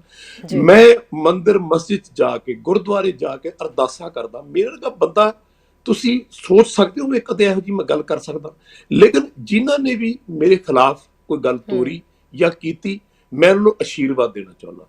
ਤੁਸੀਂ ਮੈਨੂੰ ਰੱਜ ਰੱਜ ਗਾਲਾਂ ਕੱਢੋ, ਤੁਸੀਂ ਮੈਨੂੰ ਰੱਜ ਰੱਜ ਮੰਦਾ ਬੋਲੋ, ਮੈਨੂੰ ਕੋਈ ਫਰਕ ਨਹੀਂ ਪੈਂਦਾ। ਲੇਕਿਨ ਮੈਂ ਇੱਕ ਗੱਲ ਜ਼ਰੂਰ ਕਹੂੰਗਾ ਕਿ ਮੈਂ ਤੁਹਾਨੂੰ ਸਾਰਿਆਂ ਨੂੰ ਆਪਣੇ ਦਿਲੋਂ ਜਾਨ ਤੋਂ ਪਿਆਰ ਕਰਦਾ। ਉਹ ਪਰਮਾਤਮਾ ਜਾਣਦਾ, ਖੁਦਾ ਜਾਣਦਾ, ਮੇਰਾ ਗੁਰੂ ਘਰ ਜਾਣਦਾ ਕਿ ਮੈਂ ਹਰ ਧਰਮ ਨੂੰ ਆਪਣੇ ਹਿੱਕ ਨਾਲ ਲਾ ਕੇ ਰੱਖਦਾ, ਔਰ ਹਰ ਧਰਮ ਦੇ ਜਿਹੜੇ ਤਿਉਹਾਰ ਨੇ ਉਹ ਆਪ ਜ਼ਾਤੀ ਮਨਾਉਣਾ। ਸੋ ਮੈਨੂੰ ਬੜਾ ਦੁੱਖ ਹੋਇਆ ਇਸ ਗੱਲ ਦਾ, ਲੇਕਿਨ ਫਿਰ ਵੀ ਕੋਈ ਗੱਲ ਨਹੀਂ। ਮੇਰੇ ਵੀਰੋ, ਮੇਰੇ ਭਰਾਵੋ, ਮੇਰੀਆਂ ਭੈਣਾਂ, ਮੇਰੀਆਂ ਧੀਆਂ ਮੇਰੀਆਂ, ਮੇਰੇ ਪੁੱਤਰੋ, ਜੋ ਕੁਝ ਵੀ ਤੁਸੀਂ ਮੇਰੇ ਬਾਰੇ ਕਿਹਾ, ਤੁਹਾਡਾ ਬਹੁਤ ਬਹੁਤ ਧੰਨਵਾਦ। ਮੈਂ ਖੁਦਾ ਨੂੰ ਕਹੂੰਗਾ ਕਿ ਸੱਚੇ ਪਾਤਸ਼ਾਹ ਇਹਨਾਂ ਨੂੰ ਚੜ੍ਹਦੀ ਕਲਾ 'ਚ ਰੱਖੇ। ਕੋਈ ਗੱਲ ਨਹੀਂ, ਉਹਨਾਂ ਨੂੰ ਮੇਰੀ ਗੱਲ ਸਮਝ ਨਹੀਂ, ਸ਼ਾਇਦ ਗਲਤੀ ਹੋ ਗਈ ਹੈ। ਮੈਂ ਇਹਦੀ ਮਾਫੀ ਪਹਿਲਾਂ ਵੀ ਮੰਗੀ ਸੀ ਔਰ ਇਹਦੀ ਮਾਫੀ ਹੁਣ ਵੀ ਮੰਗਦਾ, ਔਰ ਫਿਊਚਰ 'ਚ ਵੀ। ਕਦੇ ਜ਼ਿੰਦਗੀ ਦੇ ਵਿੱਚ ਬੰਦਾ ਬੋਲਦਾ ਕਦੇ ਕੋਈ ਉਹ ਕੁਝ ਕਹਿਣਾ ਚਾਹੁੰਦਾ, ਕੁਝ ਐਕਸਪਲੇਨ ਕਰਨਾ ਚਾਹੁੰਦਾ, ਉਹ ਮਿਸਅੰਡਰਸਟੂਡ ਹੋ ਜਾਂਦਾ। ਸੋ ਕੋਈ ਗੱਲ ਨਹੀਂ, ਮੈਂ ਇਹ ਦਿਲ ਦੁਖਾਇਆ ਕਿਸੇ ਭਾਵਨਾ ਨੂੰ, ਜੇ ਲੱਗਿਆ ਤੁਹਾਨੂੰ ਕਿ ਮੈਂ ਤੁਹਾਨੂੰ ਹਰਟ ਕੀਤਾ, ਮੈਂ ਮਾਫੀ ਮੰਗੀ ਸੀ ਤੇ ਮੈਂ ਹੁਣ ਵੀ ਨਵਾਂ ਸਾਲ ਚੜ੍ਹਨ ਵਾਲਾ ਤੋਂ ਹੱਥ ਜੋੜ ਕੇ ਮਾਫੀ ਮੰਗਦਾ। ਲੇਕਿਨ ਇਹ ਤੁਹਾਨੂੰ ਮੈਂ ਦੱਸ ਦਿੰਦਾ ਕਿ ਤੁਹਾਨੂੰ ਸਾਰਿਆਂ ਨੂੰ ਮੈਂ ਆਪਣੀ ਦਿਲੋਂ ਜਾਨ ਤੋਂ ਜ਼ਿਆਦਾ ਪਿਆਰ ਕਰਦਾ ਔਰ ਕਰਦਾ ਰਹੂੰਗਾ। ਔਰ ਹਰ ਧਰਮ ਲਈ ਮੈਂ ਉਸ ਧਰਮ ਨੂੰ ਡਿਫੈਂਡ ਕਰਨ ਵਾਸਤੇ, ਉਸ ਧਰਮ ਨੂੰ ਆਪਣੀ ਬੁੱਕਲ 'ਚ ਲੈ ਕੇ ਉਹਨੂੰ ਹਮੇਸ਼ਾ ਹੀ ਉਹਦੀ ਰੱਖਿਆ ਕਰਦਾ ਰਹੂੰਗਾ। ਇਹ ਮੇਰਾ ਧਰਮ ਹੈ, ਇਹ ਮੇਰੇ ਗੁਰੂਆਂ ਨੇ ਮੈਨੂੰ ਸਿਖਾਇਆ, ਮੇਰੇ ਪੀਰਾਂ ਨੇ ਮੈਨੂੰ ਸਿਖਾਇਆ, ਮੇਰੇ ਦੇਵੀ ਦੇਵਤਿਆਂ ਨੇ ਮੈਨੂੰ ਸਿਖਾਇਆ। ਔਰ ਮੈਂ ਹਮੇਸ਼ਾ ਹੀ ਉਹ ਗੱਲਾਂ ਕਰਦਾ ਕਿ ਜਦ ਸ਼ਿਵ ਜੀ ਮਹਾਰਾਜ ਆਏ ਇਸ ਧਰਤੀ ਤੇ ਅੱਜ ਤੋਂ 15,000 ਸਾਲ ਪਹਿਲਾਂ, ਤੇ ਫਿਰ ਕਿਵੇਂ ਕਿਵੇਂ ਉਹਨਾਂ ਨੇ ਗਿਆਨ ਵੰਡਿਆ, ਇਹ ਸਾਰੀਆਂ ਗੱਲਾਂ ਮੈਂ ਕਰਦਾ। ਮੈਂ ਕ੍ਰਿਸ਼ਨ ਮਹਾਰਾਜ ਦੀਆਂ ਗੱਲਾਂ ਕਰਦਾ, ਰਾਮਚੰਦਰ ਜੀ ਦੀਆਂ ਗੱਲਾਂ ਕਰਦਾ, ਗੁਰੂਆਂ ਦੀਆਂ ਗੱਲਾਂ ਕਰਦਾ, ਪੀਰਾਂ ਦੀਆਂ ਗੱਲਾਂ ਕਰਦਾ, ਔਰ ਤੁਸੀਂ ਸੁਣੀਆਂ ਨੇ ਸਾਰਿਆਂ ਨੇ, ਵੀਡੀਓ ਦੇ ਵਿੱਚ ਸੁਣੀਆਂ ਹੋਣਗੀਆਂ। ਜਿਹੜਾ ਬੰਦਾ ਹਰ ਧਰਮ ਨੂੰ ਆਪਣੀ ਜਾਨ ਤੋਂ ਜ਼ਿਆਦਾ ਪਿਆਰ ਕਰਦਾ ਹੈ, ਉਹ ਆਫਟਰ ਆਲ ਐਸੀ ਗੱਲ ਕਦੇ ਕਹਿ ਸਕਦਾ। ਕੁਛ ਤਾਂ ਥੋੜਾ ਬਹੁਤ ਤੁਸੀਂ ਧਿਆਨ ਕਰ ਲੈਂਦੇ, ਪਰ ਕੋਈ ਗੱਲ ਨਹੀਂ, ਜਿਉਂਦੇ ਵਸਦੇ ਰਹੋ, ਜੋ ਤੁਹਾਡਾ ਦਿਲ ਕਰਦਾ ਕਹੋ। ਲੇਕਿਨ ਮੈਂ ਆਪਣੇ ਰਸਤੇ ਤੇ ਚੱਲਿਆ, ਮੈਨੂੰ ਸਿਰਫ ਇਹ ਅੰਦੋਲਨ, ਕਿਸਾਨਾਂ ਦਾ ਅੰਦੋਲਨ ਜਿਹੜਾ ਹੈ, ਇੱਥੇ ਤੱਕ ਮੇਰੀ ਦੌੜ ਹੈ। ਸਾਡੀ ਬਿੱਲ ਸਾਡੇ ਝੋਲੀ ਵਾਪਸ ਪਾ ਦੇਣ, ਸਾਨੂੰ ਜੀ ਲੈਣ ਦੇਣ, ਤੁਸੀਂ ਆਪ ਵੀ ਜੀਓ, ਸਾਨੂੰ ਵੀ ਜੀਣ ਦਿਓ, ਬਸ ਮੇਰੀ ਇੰਨੀ ਬੇਨਤੀ। ਬਿਲਕੁਲ ਸਰ, ਜਦੋਂ ਇਦਾਂ ਦੇ ਅੰਦੋਲਨ ਹੁੰਦੇ ਨੇ ਤਾਂ ਸਮਾਜਿਕ ਬਦਲਾਅ ਦੇ ਨਾਲ ਨਾਲ ਇੱਕ ਰਾਜਨੀਤਿਕ ਬਦਲਾਅ ਵੀ ਆਉਂਦਾ ਹੈ। ਤੁਹਾਨੂੰ ਲੱਗਦਾ ਹੈ ਕਿ ਇਸ ਅੰਦੋਲਨ ਦੇ ਵਿੱਚ ਵੀ ਇੱਕ ਆਰਗੈਨਿਕ ਯੰਗ ਲੀਡਰਸ਼ਿਪ ਜਿਹੜੀ ਹੈ ਉਹ ਨਿਕਲ ਕੇ ਸਾਹਮਣੇ ਆਏਗੀ? ਦੇਖੋ ਜੀ, ਮੈਂ ਇੱਕ ਗੱਲ ਭੈਣ ਜੀ ਜ਼ਰੂਰ ਕਹਿਣਾ ਚਾਹੁੰਦਾ ਜੀ ਕਿ ਜਿਹੜੀ ਯੰਗ ਸੋਚ ਹੈ, ਜਿਹੜੀ ਯੂਥ ਦੀ ਸੋਚ ਹੈ, ਉਹ ਸੋਚ ਹਮੇਸ਼ਾ ਹੀ ਮੇਰੇ ਮਤਲਬ ਇੱਕ ਐਕਸਪੀਰੀਅੰਸ ਤੇ ਯੂਥ ਨੂੰ ਇਕੱਠੇ ਲੈ ਕੇ ਚੱਲਣਾ ਚਾਹੀਦਾ। ਆਫਟਰ ਆਲ ਤੁਸੀਂ ਇੱਕ ਇਲੈਕਸ਼ਨ ਲੜੋ, ਦੂਜੀ ਇਲੈਕਸ਼ਨ ਲੜਨ ਦੀ ਲੋੜ ਨਹੀਂ। ਹੁਣ ਅਮਰੀਕਾ ਦੇ ਵਿੱਚ ਤੁਸੀਂ 2 ਵਾਰੀ ਪ੍ਰੈਜ਼ੀਡੈਂਟ ਬਣ ਸਕਦੇ ਹੋ, 10 ਸਾਲ ਤੋਂ ਬਾਅਦ ਤੁਸੀਂ ਜਾਣਾ ਹੀ ਜਾਣਾ, ਤੁਸੀਂ ਤੀਜੀ ਵਾਰੀ ਨਹੀਂ ਬਣ ਸਕਦੇ। ਸੋ ਆਈ ਥਿੰਕ ਇੱਥੇ ਵੀ ਇੱਕ ਰੂਲ ਹੋਣਾ ਚਾਹੀਦਾ। ਔਰ ਇੱਕ ਗੱਲ ਮੈਂ ਜ਼ਰੂਰ ਕਹੂੰਗਾ, ਤੁਸੀਂ ਜਿਹੜੀਆਂ ਮਸ਼ੀਨਾਂ ਦੇ ਵਿੱਚ ਇਲੈਕਸ਼ਨਾਂ ਲੜਾ ਰਹੇ ਹੋ, EMV ਕਿਹੜੀ ਮਸ਼ੀਨ ਹੈ ਇਹ, ਠੀਕ ਹੈ ਜੀ, ਇਹਦੇ ਨਾਲ ਤਾਂ ਤੁਸੀਂ ਕੁਝ ਵੀ ਕਰ ਲਓ, ਤੁਸੀਂ ਬੈਲਟ ਪੇਪਰ ਤੇ ਇਲੈਕਸ਼ਨ ਲੜਾਓ, ਜਿਹੜੀ ਕੀ ਸੱਚਾਈ ਦਾ ਕੰਮ। ਅੱਜ ਵੀ ਅਮਰੀਕਾ ਦੇ ਵਿੱਚ, ਯੂਰਪ ਦੇ ਵਿੱਚ ਬੈਲਟ ਪੇਪਰ ਤੇ ਇਲੈਕਸ਼ਨ ਲੜੀ ਜਾਂਦੀ ਹੈ। M I right or wrong? ਬਿਲਕੁਲ ਬਿਲਕੁਲ ਸਰ। ਤੁਸੀਂ ਆਪਣੇ ਦੇਸ਼ ਦੇ ਵਿੱਚ ਮਸ਼ੀਨਾਂ ਕਿਉਂ ਲਾਈਆਂ ਹੋਈਆਂ? ਇਸ ਮਸ਼ੀਨਾਂ ਨੂੰ ਤੁਸੀਂ ਗੜਬੜ ਕਰਕੇ ਜੋ ਮਰਜ਼ੀ ਕਰੀ ਜਾਓ। ਮੈਂ ਅੱਜ ਵੀ ਕਹਿਣਾ, ਜੇ ਫੇਅਰ ਐਂਡ ਸਕੁਅਰ ਇਲੈਕਸ਼ਨ ਲੜਨੀ ਹੈ ਤਾਂ ਬੈਲਟ ਪੇਪਰ ਤੇ ਇਲੈਕਸ਼ਨ ਲੜੋ, ਫਿਰ ਤੁਹਾਨੂੰ ਪਤਾ ਲੱਗੂਗਾ ਹਿੰਦੁਸਤਾਨ ਦੇ ਵਿੱਚ ਕੌਣ ਕਿੱਥੇ ਖੜਾ। ਜੀ, ਦਿਸ ਇਜ਼ ਇੰਪੋਰਟੈਂਟ। ਔਰ ਇਹ ਗੱਲ ਮੈਂ ਬੜੀ ਜ਼ੋਰਦਾਰ ਆਵਾਜ਼ ਨਾਲ ਕਹਿਣਾ ਚਾਹੁੰਦਾ ਕਿ ਇਲੈਕਸ਼ਨਾਂ ਜਿਹੜੀਆਂ ਹੈ ਉਹ ਬੈਲਟ ਪੇਪਰ ਤੇ ਹੀ ਹੋਣੀਆਂ ਚਾਹੀਦੀਆਂ। ਜੇ ਯੂਰਪ ਨੇ ਅੱਜ ਤੱਕ ਇਹ ਸਿਸਟਮ ਚੇਂਜ ਨਹੀਂ ਕੀਤਾ ਤਾਂ ਆਪਾਂ ਚੇਂਜ ਕਿਉਂ ਕੀਤਾ? ਇਹ ਵੀ ਇੱਕ ਬਹੁਤ ਵੱਡਾ ਸਵਾਲ। ਜੀ ਬਿਲਕੁਲ ਸਰ, ਜੇ ਯੰਗ ਆਰਗੈਨਿਕ ਲੀਡਰਸ਼ਿਪ ਬਾਹਰ ਨਿਕਲਦੀ ਹੈ ਇਸ ਅੰਦੋਲਨ ਦੇ ਵਿੱਚੋਂ, ਜਦੋਂ ਆਏਗੀ ਸਾਹਮਣੇ, ਤਾਂ ਕੀ ਲੱਗਦਾ ਹੈ ਕਿ 2022 ਦੇ ਇਲੈਕਸ਼ਨ, ਲੋਕ ਸਭਾ ਇਲੈਕਸ਼ਨ ਜਿਹੜੇ, ਉਹਦੇ ਲਈ ਨਵੀਆਂ ਜਿਹੜੀਆਂ ਸੰਭਾਵਨਾਵਾਂ ਉਹ ਪੈਦਾ ਹੋਣਗੀਆਂ? ਮੈਂ ਜਦ ਵੀ ਜਾ ਰਿਹਾ ਸੀ, ਗੱਲਾਂ ਕਰਦਾ ਰਿਹਾ ਕਿ ਜਿਹੜੇ ਆਪਣੇ ਯੂਥ ਹੈ, ਹੁਣ ਜਿਹੜਾ ਕੁਝ ਹੋ ਚੁੱਕਿਆ ਹੈ, ਜੇ ਹੁਣ ਵੀ ਆਪਾਂ ਨਾ ਜਾਗੇ ਤਾਂ ਫਿਰ ਕੋਈ ਫਾਇਦਾ ਨਹੀਂ। ਸੋ ਮੈਂ ਸਮਝਦਾ ਜਿੰਨਾ ਆਪਣਾ ਯੂਥ ਹੈ, ਜਿੰਨਾ ਆਪਣੀ ਯੰਗ ਜਨਰੇਸ਼ਨ ਹੈ, ਉਹਨਾਂ ਨੂੰ ਅੱਗੇ ਆਉਣਾ ਚਾਹੀਦਾ। ਮੈਂ ਤਾਂ ਜਥੇਬੰਦੀਆਂ ਨੂੰ ਵੀ ਕਿਹਾ ਸੀ, ਮੈਂ ਕਿਹਾ ਜੀ 31 ਲੀਡਰ ਤਾਂ ਤੁਹਾਡੇ ਕੋਲ ਹੈਗੇ ਆ, ਜੇ ਆਪਾਂ ਪੰਜਾਬ ਦੀ ਗੱਲ ਕਰੀਏ ਤਾਂ ਠੀਕ ਹੈ, ਤੁਸੀਂ ਹੋਰ ਜਵਾਨ ਮੁੰਡੇ ਅੱਗੇ ਲੈ ਕੇ ਆਓ ਜਿਨ੍ਹਾਂ ਨੂੰ ਤੁਸੀਂ ਸਮਝਦੇ ਹੋ ਵੀ ਬੜੇ ਸਮਝਦਾਰ ਨੇ। ਜਦ ਤੱਕ ਲੀਡਰਸ਼ਿਪ ਚੇਂਜ ਨਹੀਂ ਹੋਊਗੀ, ਜਦ ਤੱਕ ਇੱਥੇ ਪਾਰਟੀ ਬਾਜੀ ਚੇਂਜ ਨਹੀਂ ਹੋਊਗੀ, ਇੱਕ ਕਿਸਾਨ ਦੀ ਆਪਣੀ, ਇੱਕ ਇਹਨਾਂ ਦੀ ਮਜ਼ਦੂਰ ਕਿਸਾਨ ਏਕਤਾ ਦੀ ਪਾਰਟੀ ਹੋਣੀ ਚਾਹੀਦੀ ਹੈ। ਆਫਟਰ ਆਲ ਪੋਲੀਟੀਕਲ ਸਿਸਟਮ ਦੇ ਬਗੈਰ ਕੋਈ ਚੀਜ਼ ਚੱਲ ਤਾਂ ਸਕਦੀ ਨਹੀਂ, ਇਹ ਤਾਂ ਭੈਣ ਜੀ ਤੁਸੀਂ ਵੀ ਜਾਣਦੇ ਹੋ, ਸਾਰੀ ਦੁਨੀਆ ਜਾਣਦੀ ਹੈ। ਅੱਜ ਜੇ ਪੰਜਾਬ ਦੀ ਪੋਲੀਟੀਕਲ ਲੀਡਰਸ਼ਿਪ ਤੁਸੀਂ ਚੇਂਜ ਕਰਨੀ ਹੈ ਤਾਂ ਤੁਹਾਨੂੰ ਜ਼ਿੰਦਗੀ ਦੇ ਵਿੱਚ ਜਵਾਨ ਤਬਕੇ ਨੂੰ ਨਾਲ ਲੈਣਾ ਪੈਣਾ, ਤੇ ਜਿਹੜੇ ਐਕਸਪੀਰੀਅੰਸਡ ਆਪਣੇ ਜਥੇਬੰਦੀਆਂ ਦੇ ਬੰਦੇ ਨੇ ਇਹਨਾਂ ਨੂੰ ਨਾਲ ਲੈਣਾ ਪੈਣਾ। ਔਰ ਜਿਹੜੀ mixture of experience and youth ਹੁੰਦਾ ਹੈ, ਉਹ ਹਮੇਸ਼ਾ ਹੀ ਤਰੱਕੀ ਕਰਦਾ। ਤੁਸੀਂ ਅਮਰੀਕਾ 'ਚ ਦੇਖ ਲਓ, ਯੂਰਪ 'ਚ ਦੇਖ ਲਓ, ਕਿਤੇ ਵੀ ਦੇਖ ਲਓ ਜੀ। ਸੋ ਆਈ ਥਿੰਕ ਇਹ ਬਹੁਤ ਇੰਪੋਰਟੈਂਟ ਹੈ। ਇੰਟੈਲੀਜੈਂਟ ਤੇ ਚੰਗੇ ਜਿਹੜੇ ਸੋਚ ਦੇ ਵਰਗ ਦੇ ਲੋਕ ਨੇ, ਉਹਨਾਂ ਨੂੰ ਆਉਣਾ ਚਾਹੀਦਾ, ਜਿਹਨੂੰ ਆਪਾਂ ਵਿਦਵਾਨ ਕਹਿੰਦੇ ਆ, ਸੂਝਵਾਨ ਬੰਦੇ ਕਹਿੰਦੇ ਆ, ਜਿਹੜੇ ਦੇਸ਼ ਬਾਰੇ ਸੋਚਣ ਤੇ ਦੇਸ਼ ਦੇ ਲੋਕਾਂ ਬਾਰੇ ਸੋਚਣ। ਬਿਲਕੁਲ ਸਰ, ਇੱਕ ਸਵਾਲ ਤੁਹਾਨੂੰ ਪੁੱਛਣਾ ਚਾਹੁੰਦੇ ਆ, ਕਿਉਂਕਿ ਚਾਹੇ ਲੋਕ ਕੈਨੇਡਾ 'ਚ ਬੈਠੇ ਨੇ, ਚਾਹੇ ਇੰਡੀਆ ਦੇ ਵਿੱਚ ਬੈਠੇ ਨੇ, ਕਿਸੇ ਵੀ ਕੋਨੇ ਦੇ ਵਿੱਚ ਜਿਹੜੇ ਬੈਠੇ ਨੇ, ਉਹ ਇਹ ਸਵਾਲ ਜਾਣਨਾ ਚਾਹੁੰਦੇ ਨੇ ਕਿ ਤੁਹਾਡੀ ਨਵਜੋਤ ਸਿੰਘ ਸਿੱਧੂ ਦੇ ਨਾਲ ਮੁਲਾਕਾਤ ਹੋਈ, ਕੀ ਲੱਗਦਾ ਹੈ ਕਿ ਹੁਣ ਰਾਜਨੀਤੀ ਦੇ ਵਿੱਚ ਸਰਗਰਮ ਹੋਣ ਦਾ ਤੁਹਾਡਾ ਕੋਈ ਇਰਾਦਾ ਹੈ? ਦੇਖੋ, ਮੈਂ ਗੱਲ ਬਹੁਤ ਦੇਰ ਤੋਂ ਕਹਿੰਦਾ ਆਇਆ ਕਿ ਜਿਨ੍ਹਾਂ ਨੂੰ ਤੁਸੀਂ ਜਾਣਦੇ ਹੋ, ਜਿਨ੍ਹਾਂ ਨੂੰ ਤੁਸੀਂ ਹੱਥੀਂ ਪਾਲਿਆ, ਤੁਸੀਂ ਉਹਨਾਂ ਵਾਸਤੇ ਗੱਲ ਕਰ ਸਕਦੇ ਹੋ ਜੀ। ਨਵਜੋਤ ਸਿੰਘ ਸਿੱਧੂ ਤੋਂ ਇਲਾਵਾ ਮੈਂ ਕਿਸੇ ਦੀ ਗੱਲ ਤਾਂ ਨਹੀਂ ਕਰਦਾ ਕਿਉਂਕਿ ਮੈਂ ਕਿਸੇ ਨੂੰ ਪਰਸਨਲੀ ਜਾਣਦਾ। ਉਸ ਬੱਚੇ ਨੂੰ, ਛੋਟੇ ਜਿਹੇ ਨੂੰ ਪਾਲਿਆ, ਉਸ ਬੱਚੇ ਨੂੰ ਆਪਣੇ ਹੱਥੀਂ ਕ੍ਰਿਕਟ ਖਿਲਾਈ ਹੈ, ਘਰੇ ਰਿਹਾ। ਉਹਨਾਂ ਦੇ ਫਾਦਰ ਸਰਦਾਰ ਭਗਵੰਤ ਸਿੰਘ ਸਿੱਧੂ ਜੀ ਬੜੇ ਮਹਾਨ ਸ਼ਖਸੀਅਤ ਦੇ ਮਾਲਿਕ, ਉਹ ਮੈਨੂੰ ਆਪਣੇ ਪੁੱਤਾਂ ਨੂੰ ਸਮਝਦੇ ਰਹੇ, ਹਮੇਸ਼ਾ ਮੈਨੂੰ ਕਹਿੰਦੇ ਰਹੇ ਭਾਈ ਸ਼ਾਇਰੀ ਦਾ ਤੂੰ ਖਿਆਲ ਰੱਖਣਾ। ਜਦ ਵਿਆਹ ਹੋਇਆ ਨਵਜੋਤ ਸਿੰਘ ਸਿੱਧੂ ਦਾ, ਉਦੋਂ ਵੀ ਮੈਂ ਬਾਪ ਬਣ ਕੇ ਖੜਾ ਹੋਇਆ, ਮੈਂ ਵਿਆਹ ਕੇ ਆਪਣੀ ਧੀ ਨੂੰ ਲੈ ਕੇ ਆਇਆ। ਔਰ ਮੈਂ ਕਦੇ ਜ਼ਿੰਦਗੀ ਸੋਚ ਨਹੀਂ ਸਕਦਾ ਸੀ ਮੇਰੇ ਵਰਗਾ ਬੰਦਾ ਜਾਂ ਨਵਜੋਤ ਸਿੰਘ ਸਿੱਧੂ ਵਰਗਾ ਬੰਦਾ ਪੋਲਿਟਿਕਸ ਜਾਊਗਾ, ਕਿਉਂਕਿ ਮੈਂ ਇਸ ਚੀਜ਼ਾਂ ਤੋਂ ਬਹੁਤ ਦੂਰ ਹਾਂ। ਮੈਂ ਇਹਨੂੰ ਬੜਾ ਇਹ ਬਹੁਤ ਗੰਦਾ ਕੰਮ ਹੈ, ਔਰ ਮੇਰੇ ਮੈਂ ਕਦੇ ਸੋਚ ਵੀ ਨਹੀਂ ਸਕਦਾ। ਲੇਕਿਨ ਜਦ ਨਵਜੋਤ ਸਿੰਘ ਸਿੱਧੂ ਪੋਲਿਟਿਕਸ ਗਿਆ, ਮੇਰੀ ਉਹਦੇ ਨਾਲ ਵਾਰਤਾਲਾਪ 20 ਸਾਲ ਹੋਈ ਨਹੀਂ। ਵਾਜਪਾਈ ਸਾਹਿਬ ਨੂੰ ਲੈ ਕੇ ਆਏ, ਸਭ ਕੁਝ ਕੀਤਾ। ਹੁਣ ਅਸੀਂ ਬੈਠੇ ਸਾਨੂੰ ਸਾਰੀਆਂ ਗੱਲਾਂ ਆਪਣੀਆਂ ਦਸੀਆਂ, ਅਸੀਂ 1.5-2 ਘੰਟੇ ਉੱਥੇ ਗੱਲਾਂ ਕੀਤੀਆਂ, ਵੀਡੀਓ ਵੀ ਬਣਾਈਆਂ ਜੀ। ਲੇਕਿਨ ਮੇਰਾ ਦਿਲ ਇਹ ਕਹਿੰਦਾ, ਜੇ ਤੁਸੀਂ ਮੈਨੂੰ ਪਰਸਨਲੀ ਪੁੱਛਦੇ ਹੋ, ਭਾਵੇਂ ਕਿਸੇ ਨੂੰ ਚੰਗਾ ਲੱਗੇ ਭਾਵੇਂ ਕਿਸੇ ਨੂੰ ਮਾੜਾ ਲੱਗੇ, ਕਿ ਅੱਜ ਦੀ ਡੇਟ ਦੇ ਵਿੱਚ ਨਵਜੋਤ ਸਿੰਘ ਸਿੱਧੂ ਇੱਕ ਅਹਿਮ ਲੀਡਰ ਹੈ ਪੰਜਾਬ ਦਾ, ਜਿਹਦੇ ਹੱਥ ਆਪਾਂ ਕਮਾਂਡ ਦੇ ਦਈਏ ਤੇ ਮੈਂ ਤੁਹਾਨੂੰ ਲਿਖ ਕੇ ਦੇ ਸਕਦਾ, ਮੇਰਾ ਵਿਸ਼ਵਾਸ, ਮੇਰਾ ਖੁਦਾ, ਮੇਰਾ ਗੁਰੂ ਘਰ ਕਦੇ ਨਹੀਂ ਮੈਨੂੰ ਗਲਤ ਗੱਲ ਗਾਈਡ ਕਰਦਾ। ਅੱਜ ਨਵਜੋਤ ਸਿੰਘ ਸਿੱਧੂ ਤੁਰ ਪਏ ਔਰ ਖੜਾ ਹੋ ਜੇ ਕਿਸਾਨਾਂ ਦੇ ਵਿੱਚ ਆ ਕੇ, ਪੰਜਾਬ ਦੇ ਲੋਕਾਂ ਦੇ ਵਿੱਚ ਆ ਕੇ, ਕਿ ਮੈਂ ਤੁਹਾਡੇ ਨਾਲ ਆ, ਚਲੋ ਅੱਗੇ ਚਲੀਏ। ਸਾਰਾ ਪੰਜਾਬ, ਸਾਰੇ NRI ਬਾਹਰਲੇ ਲੋਕ ਦੇ ਨਾਲ ਹੋ ਜਾਣਗੇ, ਕਿਉਂਕਿ ਭੈਣ ਜੀ ਅੱਜ ਦੀ ਡੇਟ ਦੇ ਵਿੱਚ ਪੰਜਾਬ ਨੂੰ ਸੰਭਾਲਣ ਵਾਲਾ ਇੱਕੋ ਹੀ ਬੰਦਾ ਹੈ ਜਿਹਦਾ ਨਾਮ ਹੈ ਨਵਜੋਤ ਸਿੰਘ ਸਿੱਧੂ। ਉਹ ਮੈਂ ਇਸ ਕਰਕੇ ਕਹਿ ਰਿਹਾ ਕਿਉਂਕਿ ਮੈਂ ਉਹਦੀ ਰਗ ਰਗ ਤੋਂ ਵਾਕਿਫ, ਉਹਦੀ ਇੱਕ ਚੀਜ਼ ਤੋਂ ਵਾਕਿਫ ਹਾਂ, ਉਹਦਾ ਕੀ ਸੁਭਾਅ ਹੈ, ਕੈਸਾ ਹੈ। ਉਹ ਐਸਾ ਆਦਮੀ ਹੈ, ਮਰ ਜੂਗਾ ਜ਼ਿੰਦਗੀ ਦੇ ਵਿੱਚ, ਕਦੇ ਕਿਸੇ ਨਾਲ ਧੋਖਾ ਨਹੀਂ ਕਰੂਗਾ। ਉਹ ਜ਼ਿੰਦਗੀ ਦੇ ਵਿੱਚ ਮਰ ਜੂਗਾ, ਆਪਣੀ ਧਰਤੀ ਪੰਜਾਬ ਦੀ ਮਾਂ ਨਾਲ ਧੋਖਾ ਨਹੀਂ ਕਰੂਗਾ। ਤੁਸੀਂ ਨਵਜੋਤ ਸਿੰਘ ਸਿੱਧੂ ਨੂੰ ਲੀਡਰਸ਼ਿਪ ਦੀ ਗੱਲ ਕਰਦੇ ਆ, ਮੈਂ ਕਿਹਾ ਇਹੋ ਜਿਹਾ ਬੰਦਾ prime minister of this country, ਜੇ ਨਵਜੋਤ ਸਿੰਘ ਸਿੱਧੂ ਵਰਗਾ ਬੰਦਾ ਜਾਂ Navjot Singh Sidhu prime minister of India ਹੋਵੇ ਤਾਂ ਇਸ ਦੇਸ਼ ਦੀ ਜਿਹੜੀ ਸ਼ਕਲ ਹੈ, ਇਸ ਦੇਸ਼ ਦੀ ਜਿਹੜੀ ਢਾਲ ਹੈ, ਚਾਲ, ਉਹ 5 ਸਾਲਾਂ ਦੇ ਵਿੱਚ ਬਦਲ ਜਾਏਗੀ। ਅੱਜ ਵੀ ਮੈਂ ਇਹ ਗੱਲ ਠੋਕ ਕੇ ਡੰਕੇ ਦੀ ਚੋਟ ਨਾਲ ਕਹਿ ਰਿਹਾ, ਕਿਸਾਨ ਭਰਾਵਾਂ ਨੂੰ, ਸਾਰੇ ਮਜ਼ਦੂਰ ਵਾਸੀਆਂ ਨੂੰ, ਸਾਰੇ ਪੰਜਾਬ ਨੂੰ, ਜੇ ਤੁਸੀਂ ਜ਼ਿੰਦਗੀ ਦੇ ਵਿੱਚ ਕੋਈ ਲੀਡਰ ਦੇ ਅੰਡਰ ਚੱਲਣਾ ਹੈ ਔਰ ਜਿਹੜਾ ਤੁਹਾਨੂੰ ਵਿਕਾਸ ਦੇ ਵੱਲ ਲਿਜਾ ਸਕਦਾ, ਉਹ ਇੱਕੋ ਇੱਕ ਨਵਜੋਤ ਸਿੰਘ ਸਿੱਧੂ ਹੈ, ਜਿਹਦਾ ਨਿਕਨੇਮ ਸ਼ੈਰੀ ਹੈ। ਔਰ ਮੈਂ ਉਹਨੂੰ ਆਪਣੇ ਪੁੱਤਾਂ ਵਾਂਗੂ, ਆਪਣੇ ਬੱਚਿਆਂ ਵਾਂਗੂ ਪਿਆਰ ਕਰਦਾ, ਕਿਉਂਕਿ ਮੈਨੂੰ ਪਤਾ ਉਹ ਕੀ ਚੀਜ਼ ਹੈ। ਇਸ ਕਰਕੇ ਮੈਨੂੰ ਮਿਲਣ ਗਿਆ ਸੀ ਔਰ ਬੇਨਤੀ ਕਰਨ ਗਿਆ ਸੀ।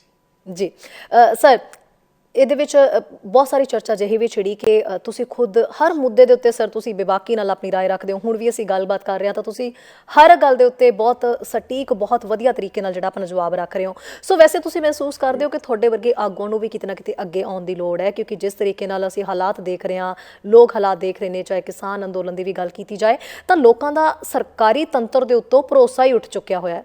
ਲੋਕਤੰਤਰ ਦੇ ਵਿੱਚ ਡੈਮੋਕ੍ਰੇਸੀ ਕਿਤੇ ਕੋਈ ਦਿਖਾਈ ਨਹੀਂ ਦੇ ਰਹੀ। ਸੋ ਲੱਗਦਾ ਹੈ ਕਿ ਇਹ ਭਰੋਸੇ ਨੂੰ ਕਾਇਮ ਕਰਨ ਲਈ ਤੁਹਾਡੇ ਵਰਗੇ ਲੋਕਾਂ ਦਾ ਅੱਗੇ ਆਉਣਾ ਵੀ ਜ਼ਰੂਰੀ ਹੈ ਰਾਜਨੀਤੀ ਦੇ ਵਿੱਚ।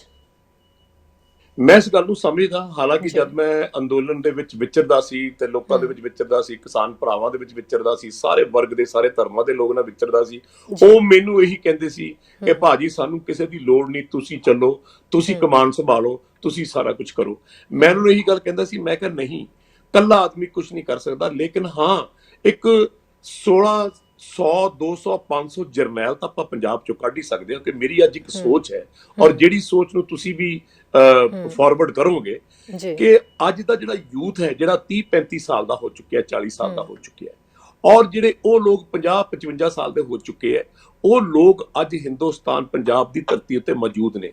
ਕੀ ਆਪਾਂ ਪੰਜਾਬ ਦੀ ਧਰਤੀ ਚੋਂ 100 ਜਰਨੈਲ ਨਹੀਂ ਕੱਢ ਸਕਦੇ? 150 ਜਰਨੈਲ? ਜਦ ਮੈਂ ਜਰਨੈਲ ਦੀ ਗੱਲ ਕਰਦਾ, ਮੇਰੀ ਗੱਲ ਕਿਤੇ ਹੋਰ ਜੋੜ ਦਿੰਦੇ ਨੇ।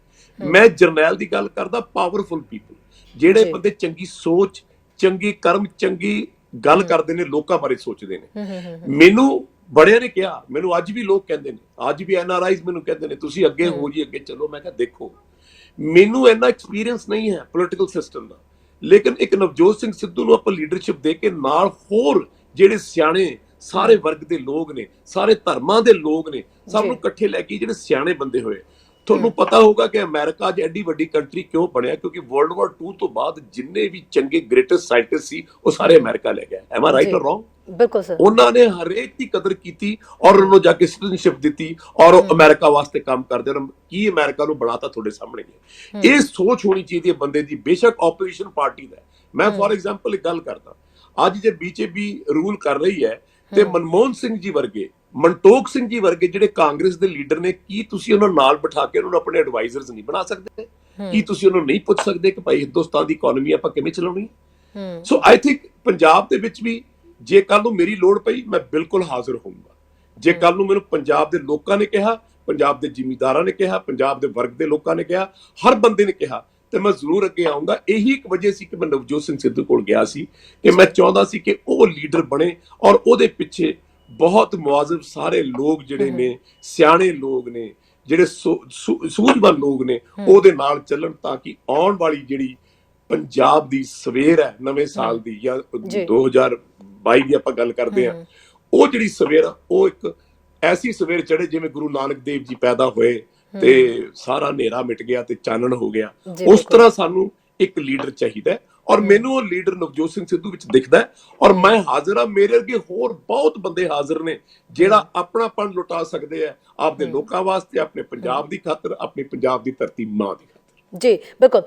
ਯੋਗਰਾਜ ਸਰ, ਆਪਾਂ ਗੱਲ ਤਾਂ ਚਲੋ ਇੱਥੇ ਅਮਰੀਕਾ ਦੀ ਜਿਸ ਤਰੀਕੇ ਨਾਲ ਤੁਸੀਂ ਇੱਕ ਐਗਜ਼ਾਮਪਲ ਦਿੱਤੀ ਹੈ ਤਰੱਕੀ ਦੀ ਤੇ ਸੋਚ ਦੀ, ਤੇ ਦੂਜੀ ਅਸੀਂ ਜਦੋਂ ਭਾਰਤ ਸਰਕਾਰ ਦੀ ਸੋਚ ਵੱਲ ਨੂੰ ਆ ਜਾਈਏ ਤਾਂ ਇਸ ਅੰਦੋਲਨ ਦੇ ਉੱਤੇ ਬਹੁਤ ਤਰੀਕੇ ਦੇ ਜਿਹੜੇ ਹੈ ਇਲਜ਼ਾਮ ਲਗਾਉਣ ਦੀ ਕੋਸ਼ਿਸ਼ ਕੀਤੀ। ਵੱਖਵਾਦੀ ਪਾਕਿਸਤਾਨ ਨਾਲ ਜੋੜ ਦਿੱਤਾ ਗਿਆ, ਚੀਨ ਦੇ ਨਾਲ ਲਿੰਕ ਜੋੜ ਦਿੱਤਾ ਗਿਆ, ਇੱਥੋਂ ਤੱਕ ਕਿ ਖਾਲਸਾ ਏਡ ਵਰਗੀਆਂ ਸੰਸਥਾਵਾਂ ਜਦੋਂ ਮਦਦ ਲਈ ਅੱਗੇ ਆਈਆਂ, ਜਿਹੜੀਆਂ ਕਿ ਜਦੋਂ ਵੀ ਕੁਦਰਤੀ ਵਿਪਤਾ ਪੈਂਦੀ ਜਾਂ ਕੋਈ ਆਫਤ ਆਈ ਹੈ ਤਾਂ ਖਾਲਸਾ ਏਡ ਸੰਸਥਾਵਾਂ ਉਦੋਂ ਹੀ ਅੱਗੇ ਆਉਂਦੀਆਂ ਨੇ। ਉਹਨਾਂ ਨੂੰ ਵੀ ਇਸ ਵਿੱਚ ਅੰਦੋਲਨ ਦੇ ਵਿੱਚ ਗਲਤ ਤਰੀਕੇ ਨਾਲ ਉਹਨਾਂ ਦਾ ਨਾਮ ਜੋੜਨ ਦੀ ਕੋਸ਼ਿਸ਼ ਕੀਤੀ, ਉਹਨਾਂ ਲਈ ਵੀ ਗਲਤ ਬਿਆਨਬਾਜ਼ੀ ਕੀਤੀ ਗਈ।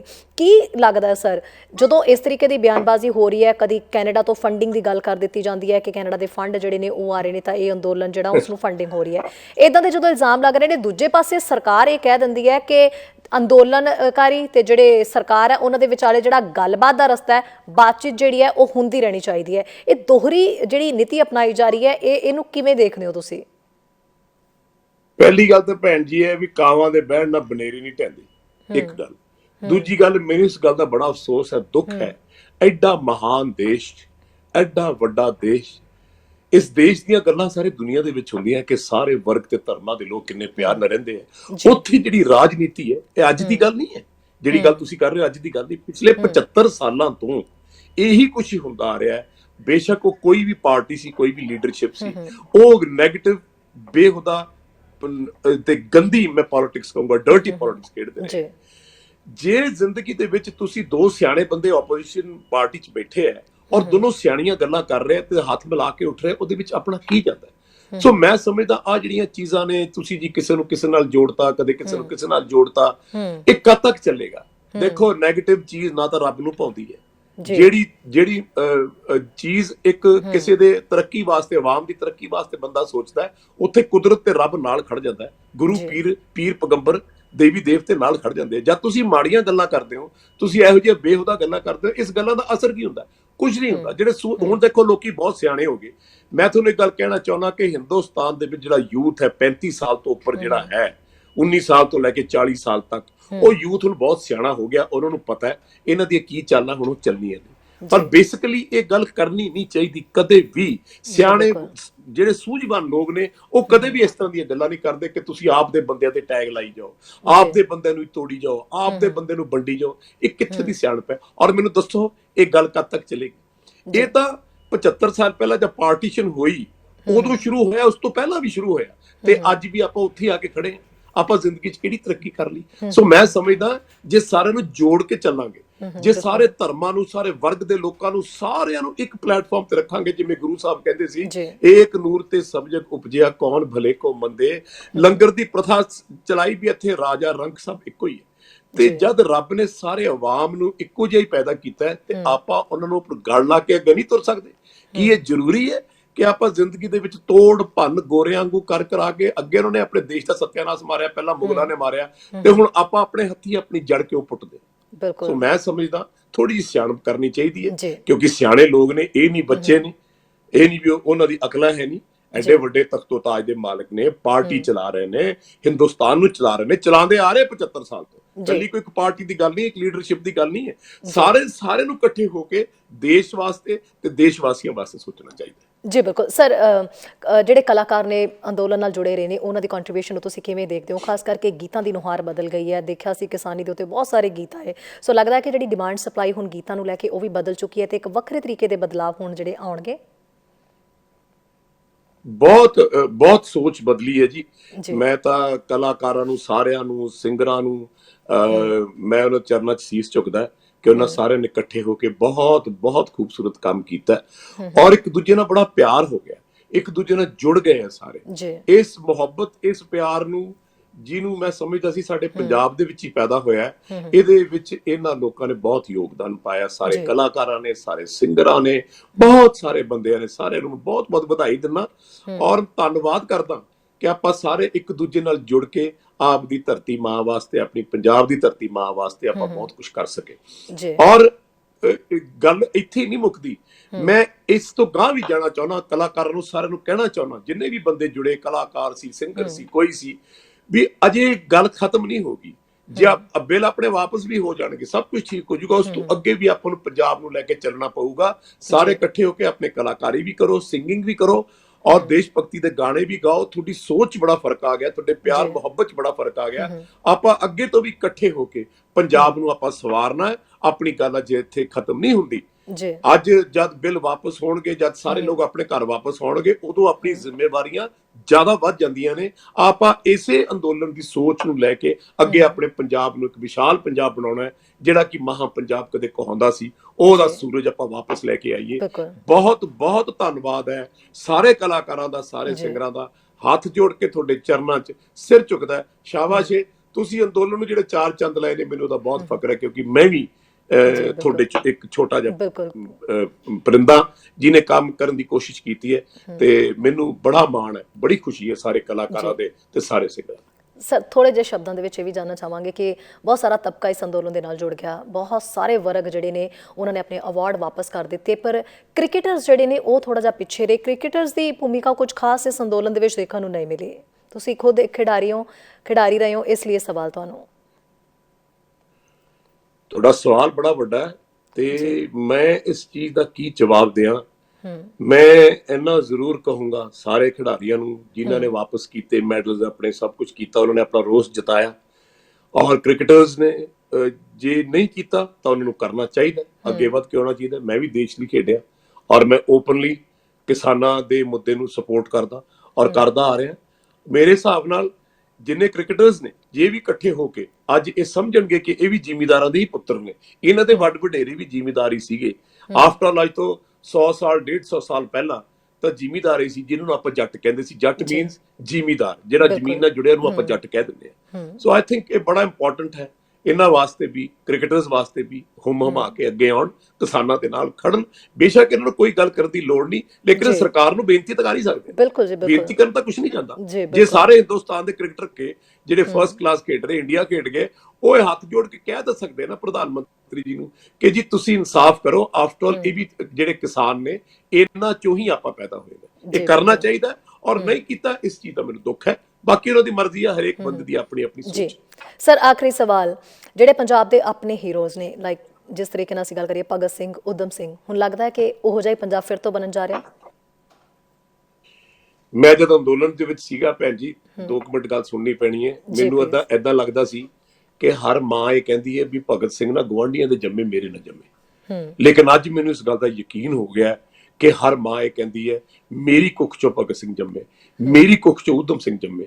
ਮੈਨੂੰ ਇਸ ਗੱਲ ਦੀ ਬੜੀ ਖੁਸ਼ੀ ਹੈ। ਇਸੇ ਕਰਕੇ ਮੈਂ ਪੰਜਾਬ ਦੀ ਚੇਂਜ ਦੀ ਗੱਲ ਕਰ ਰਿਹਾ ਸੀ, ਸੋਚ ਦੀ ਗੱਲ ਕਰ ਰਿਹਾ ਸੀ ਕਿ ਅੱਜ ਦਾ ਨੌਜਵਾਨ, ਮੈਂ ਜਦ ਵੀ ਬੈਠਦਾ ਕਿਤੇ ਜਾਣਾ, ਹੁਣ ਮੈਂ ਦੁਬਾਰਾ ਸ਼ੁਰੂ ਕਰੂੰਗਾ ਜਦ, ਜਾਂ ਪਹਿਲਾਂ ਮੈਂ ਬੈਠਦਾ ਸੀ, ਬਹੁਤ ਸਾਰੇ ਜਵਾਨ ਲੋਕ 100 200 500 ਮੇਰੇ ਕੋਲ ਆਉਂਦੇ ਸੀ ਔਰ ਉਹ ਬੜੀਆਂ ਗੱਲਾਂ ਸੁਣਦੇ ਸੀ। ਸਾਡੇ ਗੁਰੂ ਸਾਹਿਬ ਕੀ ਕਹਿੰਦੇ ਸੀ ਜੀ, ਸਾਡੇ ਸ਼ਹੀਦ ਕੀ ਸੀ, ਸਾਡੇ ਦੇਸ਼ ਦਾ ਕੀ ਪਹਿਲਾਂ ਪਾਸ ਸੀ, ਹਿਸਟਰੀ ਸੀ, ਮੈਨੂੰ ਸੁਣਾਉਂਦਾ ਸੀ।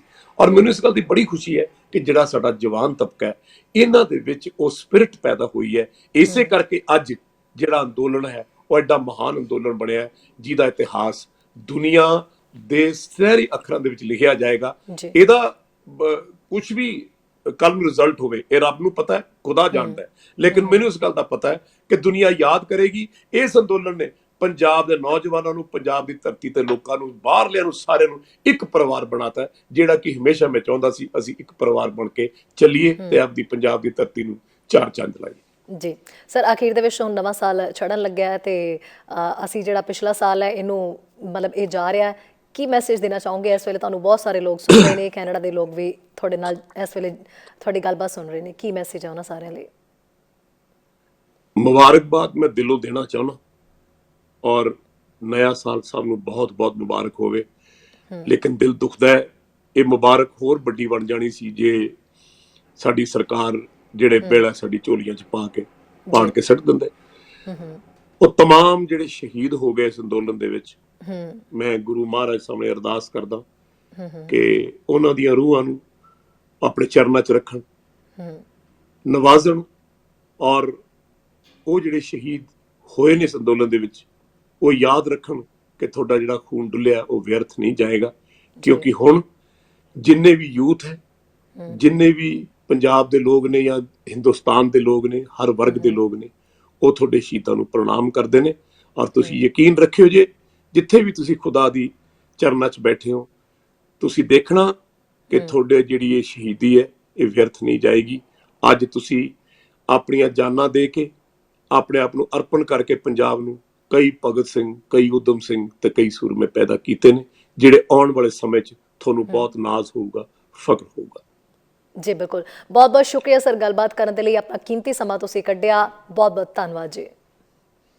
ਵਾਹਿਗੁਰੂ ਜੀ ਕਾ ਖਾਲਸਾ, ਵਾਹਿਗੁਰੂ ਜੀ ਕੀ ਫਤਿਹ ਜੀ। ਸੋ ਯੋਗਰਾਜ ਸਿੰਘ ਜੀ, ਅਸੀਂ ਗੱਲਾਂ ਬਾਤਾਂ ਸਾਰੀਆਂ ਉਹਨਾਂ ਦੀਆਂ ਸੁਣੀਆਂ, ਤੁਸੀਂ ਸਾਰਿਆਂ ਨੇ ਵੀ ਸੁਣੀਆਂ, ਬਹੁਤ ਸਾਰੀਆਂ ਉਹਨਾਂ ਨੇ ਗੱਲਾਂ ਦੇ ਉੱਤੇ ਖੁੱਲ੍ਹ ਕੇ ਆਪਣੀ ਜਿਹੜੀ ਹੈ ਰਾਏ ਰੱਖੀ ਹੈ। ਖਾਸ ਤੌਰ ਦੇ ਉੱਤੇ ਉਹਨਾਂ ਨੇ ਕਿਹਾ ਕਿ ਵਾਕਈ ਨਵਾਂ ਸਾਲ ਜਿਹੜਾ ਉਦੋਂ ਹੀ ਨਵਾਂ ਸਾਲ ਹੈ ਜਦੋਂ ਕਿਸਾਨ ਅੰਦੋਲਨ ਜਿਹੜਾ ਉਹਨਾਂ ਨੂੰ ਉਹਨਾਂ ਦਾ ਹੱਕ ਮਿਲ ਜਾਏਗਾ, ਕਿਉਂਕਿ ਅਸੀਂ ਸਾਰੇ ਉਸੇ ਉਡੀਕ ਦੇ ਵਿੱਚ ਹਾਂ। ਵਾਕਈ ਅਸੀਂ ਸਾਰਿਆਂ ਨੂੰ ਵੀ ਇਹੀ ਕਹਿਣਾ ਚਾਹਾਂਗੇ ਅਖੀਰ ਦੇ ਵਿੱਚ ਕਿ ਹੁਣ ਜਿਸ ਤਰੀਕੇ ਨਾਲ ਅਸੀਂ ਵਿਦੇਸ਼ਾਂ ਦੀ ਗੱਲ ਕਰ ਲਈਏ, ਕੈਨੇਡਾ ਦੀ ਗੱਲ ਕਰ ਲਈਏ, ਤਾਂ ਛੁੱਟੀਆਂ ਦਾ ਮਾਹੌਲ ਹੈ ਜੀ। ਹੁਣ ਆਪਣਾ ਸਾਰੇ ਜਣੇ ਖਿਆਲ ਰੱਖਿਓ। ਨਵਾਂ ਸਾਲ ਤੁਹਾਨੂੰ ਚੈਨਲ ਪੰਜਾਬੀ ਦੀ ਟੀਮ ਦੇ ਵੱਲੋਂ ਵੀ ਬਹੁਤ ਬਹੁਤ ਸਾਰਿਆਂ ਨੂੰ ਮੁਬਾਰਕ ਹੈ, ਔਰ ਆਪਣਾ ਖਿਆਲ ਰੱਖਣਾ, ਕਿਉਂਕਿ ਇੱਕ ਵਾਇਰਸ ਸਾਡੇ ਸਾਰਿਆਂ ਦੇ ਉੱਤੇ ਖਤਰਾ ਬਣ ਕੇ ਮੰਡਰਾ ਰਿਹਾ ਹੈ। ਸੋ ਜਿਹੇ ਦੇ ਵਿੱਚ ਜ਼ਿਆਦਾ ਗੈਟ ਟੂਗੈਦਰ ਜਿਹੜੀ ਉਹ ਨਾ ਕਰਨਾ, ਇਕੱਠ ਜ਼ਿਆਦਾ ਨਾ ਕਰਿਓ। ਜਿਹੜੇ ਨਿਯਮ ਬਣਾਏ ਗਏ ਨੇ ਸਿਹਤ ਦੇ ਲਈ, ਉਹਨਾਂ ਦੀ ਪਾਲਣਾ ਜ਼ਰੂਰ ਕਰਿਓ। ਆਪਣਾ ਖਿਆਲ ਰੱਖਿਓ ਜੀ। Happy new year to all of you. ਸਾਡਾ ਹਰ ਇੱਕ ਪ੍ਰੋਗਰਾਮ ਦੇਖਣ ਤੇ ਸਾਡੇ ਨਾਲ ਜੁੜਨ ਲਈ ਸਬਸਕ੍ਰਾਈਬ ਕਰੋ ਚੈਨਲ ਪੰਜਾਬੀ ਤੇ ਨੋਟੀਫਿਕੇਸ਼ਨ ਲਈ ਬੈਲ ਆਈਕਨ ਵਾਲੇ ਬਟਨ ਤੇ ਕਲਿੱਕ ਕਰੋ।